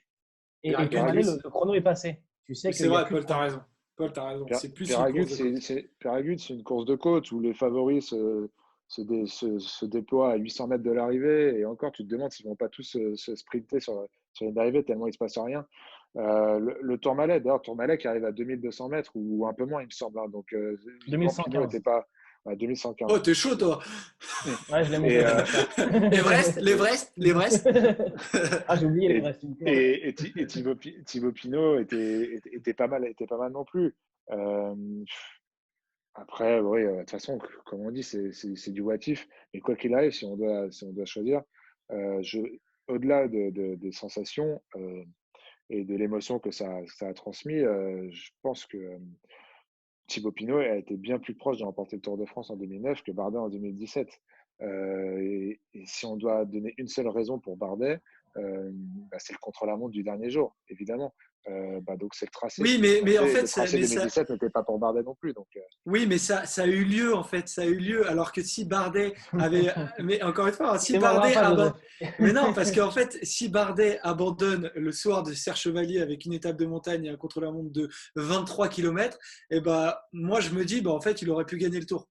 Parce que 23 km, c'est pas un contre-la-montre plat de 62 bornes. C'est un truc sur lequel. Mais en plus, voilà. Joseph, t'oublies que Pinot, il abandonne sur blessure et que du coup, on se dit s'il a pu faire ça blessé, il aurait pu tellement faire encore plus en n'étant pas blessé. Et que justement, il n'y a pas ce chrono pour Pinot. Pour moi, Pinot est plus fort que Bardet. Ah, mais on est d'accord. On est d'accord. Moi, je veux juste vous dire, les gars, que il y a Il n'y a pas un Pinot. énorme écart. Il y a Pinot 2019 et que franchement, Bardet 2017 n'est pas loin. Et d'autant plus respectable Bardet 2017 qu'il est allé au bout. Il est allé au bout. Et quoi qu'on en dise, on a vibré aussi et ça, énormément. je sais que c'est une théorie que les Français n'aiment pas et que surtout, notamment Polo n'aime pas. Et c'est une théorie qui est très dure à entendre. Mais malheureusement, quand le corps ne suit pas, c'est peut-être que tu es terrible, c'est terrible, mais peut-être que physiologiquement, tu es peut-être moins fait qu'un Romain Bardet pour gagner le tour.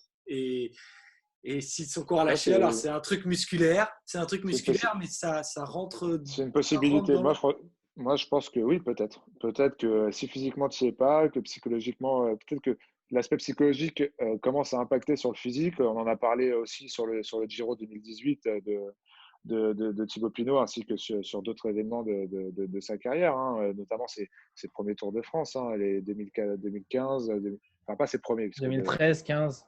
2013 et 2015, parce que 2014, il fait 2017 podium aussi. et que 2012, il commence.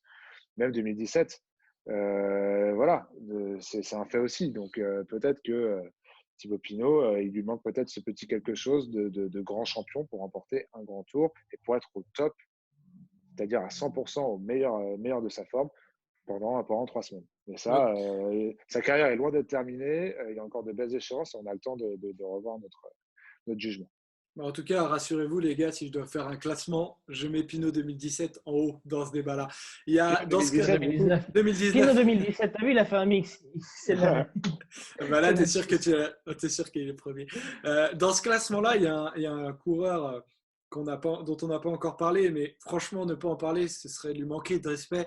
C'est Jean-Christophe Perrault qui a fait deuxième du Tour 2014. Alors, à quel point, où vous le placez ça dans l'espoir de gagner un Tour de France? On ne va pas se mentir, c'est impossible, les gars. Pour lui, vous avez eu aucun espoir pour Perrault, quoi. Non, aucun espoir. Mais aucun c'était un truc de fou, je me rappelle, parce que c'est le premier double podium français avec Perrault et Pinot. Et c'est la première fois depuis Viran qu'on a un podium français. Parce qu'on s'est un peu habitué. Depuis, on a eu ce double podium, on a eu les 2 podiums de Bardet. On a Pinot qui, même s'il ne fait pas podium, il nous a fait rêver. Mais quand il y a ce podium de Perrault, c'est la première fois depuis quasiment 20 ans. Ouais, mais tu vois, même ce Tour de France, j'ai beaucoup plus de souvenirs de Thibaut Pinot et de Romain Bardet que de Jean-Christophe Perrault, étrangement, parce qu'ils sont plus jeunes, que ça représente l'avenir et que c'est La nouvelle vague, bah oui. et qu'à ce moment-là, tu te dis, ces deux coureurs vont jouer la victoire sur le Tour de France dans les années précédentes. Ouais, mais je suis d'accord avec toi. Excellent rouleur, vraiment excellent rouleur. Là, pour le coup, tu vois, c'est peut-être là aussi qu'il faut réfléchir dans la formation française, c'est que voilà ce que peut faire un excellent rouleur sur un grand tour, c'est-à-dire voilà, faire des podiums. Parce que son tour, il va être chargé. Bon, c'est un ancien du VTT, excellent grimpeur aussi, mais c'est aussi un excellent rouleur, vraiment sur le modèle Cadel Evans. Tu vois, c'est exactement ça.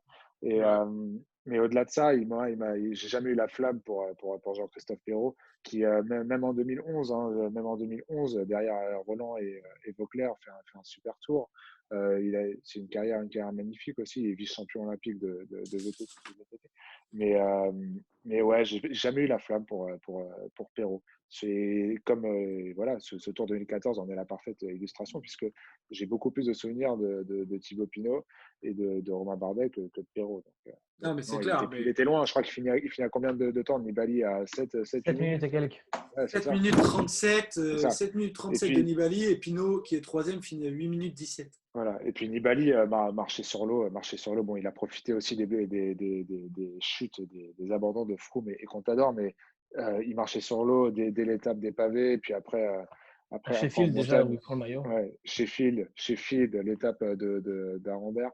Il était déjà trop fort sur le plat, et puis ça s'est confirmé en montagne, donc il n'y avait rien à faire cette année. Ouais, c'est clair. En tout cas, pour terminer sur ce débat-là, est-ce que vous pouvez me donner, je vous laisse réfléchir, je pose la question, je donne mon classement, mon top 3, comme ça je vous laisse réfléchir en même temps. Moi, je mettrai donc Pinot 2019, Bardet 2017, Vauclair 2011. En top 3. Ouais, je pense que j'ai le même. Je sais pas si je mets Vauclair ou Virenque en troisième, mais les 2 premiers, c'est sûr. Et moi, pour changer, bon, j'ai vraiment passé pour un hater de Romain Bardet, ce qui n'est vraiment pas du tout le cas. Hein. Non, parce que tu as donné des arguments. J'ai dû défendre ma position pour un peu essayer d'égayer le débat, et Romain Bardet, que j'adore. Tes arguments étaient bons, Polo, tout simplement. Et qui nous a énormément fait vibrer. Hein. Hier encore, je regardais l'étape du Bethel à l'arrivée à Saint-Gervais. C'est un coureur formidable, mais j'y ai jamais cru. Et le débat, c'est ça. J'y ai jamais réellement cru, même à Péragude. Donc voilà, moi, je vais mettre Thibaut Pinot en 1, Thomas Vauclair en 2 et Romain Bardet 2017 en 3. Bon, ça va, tu passes pas trop pour un hater en le mettant troisième, Polo. Mais je suis vraiment pas du tout un hater. Hein. C'est important de toute manière, on n'a aucun intérêt à des haters sur les coureurs français. À la limite, tes coureurs étrangers, tu me parles de Gianni Moscon, je peux être un hater, mais. Alors, parce que on parle d'émotion, c'est pas sur le Tour de France, mais Romain Bardet au championnat du monde 2018, c'était aussi quelque chose d'incroyable. Donc peut-être l'un de mes plus beaux souvenirs de vélo aussi. Donc voilà. Exactement. Bon bah voilà. En tout cas, vous dans les commentaires, n'hésitez pas les rouleurs à mettre votre classement. On va terminer l'émission avec un quiz, les gars. Bah oui, évidemment que je vous ai préparé un quiz. Bah oui, vous croyez quoi? Oui, je savais que je vous l'avais pas dit, mais je vous ai fait quand même la surprise. Maintenant, il faut juste que je le retrouve parce que je l'ai préparé. Et cette fois-ci, j'ai une connexion qui va me permettre de battre Polo. Évidemment, la connexion, bon, elle a bon dos. Elle a toujours bon dos. Voilà, l'écran est partagé. Vous voyez ça. Le premier. Le premier jeu, il va y avoir 5 mini-jeux, enfin 5 coureurs à trouver. Alors, c'est un peu sur le même thème que les qui suis-je, sauf que là, il n'y aura personne de caché. C'est tout simplement les coureurs quand ils étaient petits. D'accord. OK? Vas-y, ouais, Allez. parfait. Contador. Bravo, Robin. Excellent. Ah, bravo. Excellent. Oh, cette Alberto coupe. Contador. J'allais dire Pantano, moi, tu vois. Franchement, je Je sais finis. pas- je sais Ouais, pas- il y a un truc de Pantano. Il y a un Ah, truc de Pantano. incroyable. Et c'est vrai que Pantano, bah, je vais finir le confinement avec exactement la même coupe. Moi. Deuxième, deuxième coureur. Ouf. Moreau? Quintana? Non, pas Moreau, pas Quintana, Bernal. pas Bernal. Putain, tu peux zoomer un peu sur la tête? Eh, Ouais, Oh là cata la là. photo. les gars, on en a parlé. Qui c'est On en a parlé? C'est On en a Virenque? parlé. C'est pas Richard Virenque. On en a parlé. Alors regardez peut-être le logo de la France. Ça peut vous donner Thibaut une. Pinot? Thibaut Pinot, Ouais. exactement. Ah Thibaut Pinot, ouais. quand il Ah était ouais. tout jeune. Quand il Pas était tout cadeau là. jeune. Ah, il Oui, est mais bronzé, hein. ça se voit en plus, on n'a pas été très bon. Ouais, mais c'est très dur. Hein. Attends, quand t'es pas mis sur la piste. Oui. Ça fait donc un partout. Troisième, C'est qui? Thomas. lui. Ouais, Voilà, Geraint Thomas. Ouais. Geraint Thomas. Bravo, Robin. Ah, Ouais, est-ce hésité, que. je l'avais tout de suite, mais j'ai hésité. Je regardais les autres têtes. Je suis con. Cette Bien tête joué. d'anglais, Il y quand en a même. qu'une qu'on voit véritablement. J'aurais été vraiment un enfoiré si je t'avais dit le mec tout au fond avec les lunettes de soleil. Ça fait donc 2-1 pour Robin. Tac, celui de droite.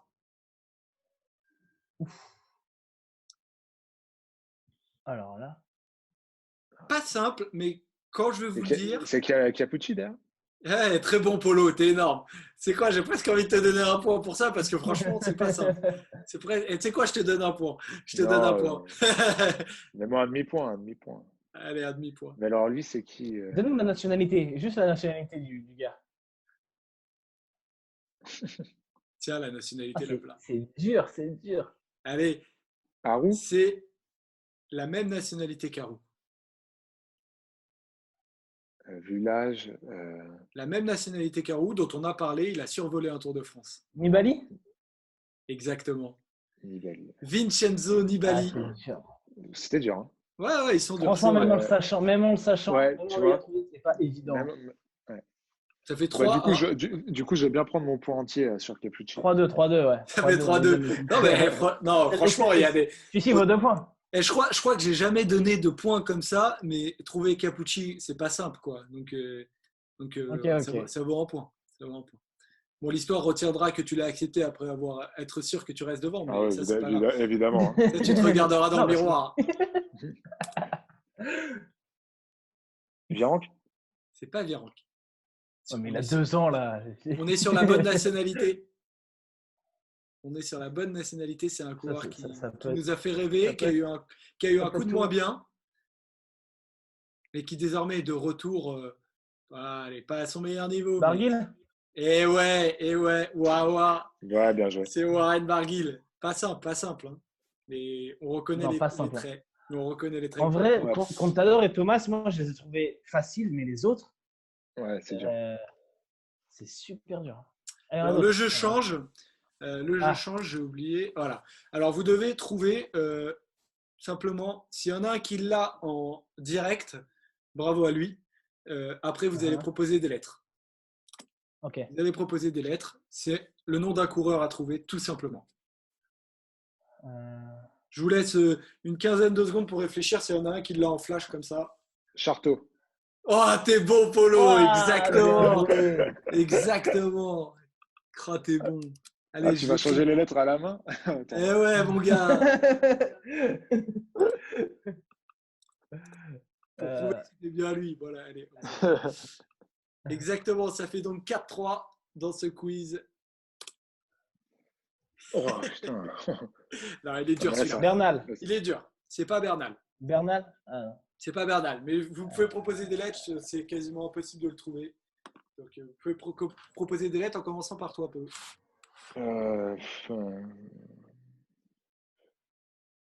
Un L? Non, Un A. non. Un U. Non. Un R. Non. Un T. Un T. Et alors, S'il y en a plusieurs, tu les mets tous s'il y en a plusieurs? s'il y en a plusieurs, Ouais. je les mets tous. Et s'il y en a un qui l'a, il le dit. Bennett, non. Voilà. Non. Alors, on propose des lettres. Robin. Un V. Non. Vettel. Euh, Big up au pistonné. on a un P. C'est pas un P. Un B. Eh. Alors là, il va falloir être Bétiol, rapide. Bétiol. C'est Non, pas je l'ai eu avant, Bétiol, je l'ai les eu gars. avant. C'est pas Ouais. C'est Bétiol. pas Bétiol. C'est pas Ça aurait Bétiol. pu, mais c'est pas Bétiol. Bettini. Bettini. Bettini. Bravo, Polo. Eh, c'est terrible, ça, parce que Merde. mais je jure que j'avais Bettini en tête et pas Bétiol. Ah, terrible. Terrible. Bon, voilà, vous m'avez compris. Hein, voilà, hein. Et le I, voilà, pour prouver que c'était tout à fait possible. Mais le Bétiol, putain, c'est vrai qu'il était possible. Bravo, ça fait donc 4 partout, on est d'accord? Polo qui a trouvé Ça, Charteau, c'est ça. qui a trouvé Bettini. Il en reste un dernier. C'est Que pas, voici. c'est pas mon jeu, ça. Putain, je sais pas, un T. Non, il n'y a pas de T. Un R. Il n'y a pas de R. Un P. Il n'y a pas de P. C'est horrible de penser à une lettre et en même temps, tu essaies de trouver. Ouais. Un S. Il n'y a pas de S. Un L. L? Non. Ah, c'était presque Vauclair. Ça pouvait presque être Vauclair. Un I. Il n'y a pas de I. Un V. Il n'y a pas de V. Un A. Il n'y a pas de A. Allez. Attends. Un U. Non, non, ne nous donne Il n'y a rien. pas de Ouais. U. Il n'y a pas de U. Un C. Un C, il y a un C. Il y a un C. Ah non. Un D. Il n'y a pas de D.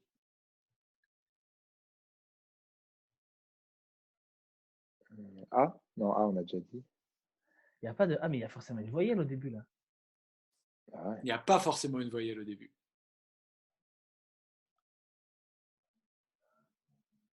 Ça, c'est un tchèque ou un polonais, ça. Ouais. Non, c'est un Australien. McEwen. Ah oui! Ah, bien joué. Ah, bien joué. Yes. Ah, je me suis fait exploser sur ce jeu. Ah ouais, Polo, il a fait un 3 sur 3. Très chaud le Polo. Très chaud. Et on va pouvoir y aller sur le dernier. C'est une Il y énumération. a 4-4 en plus. Il y a Ok. 4, Ouais. il y a 4 Non, il y a partout.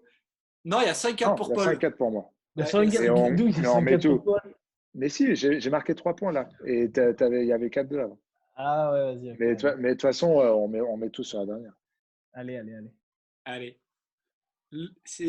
Alors, c'est une énumération. C'est une énumération où vous allez devoir me dire simplement combien vous êtes capable de citer l'un après l'autre. OK?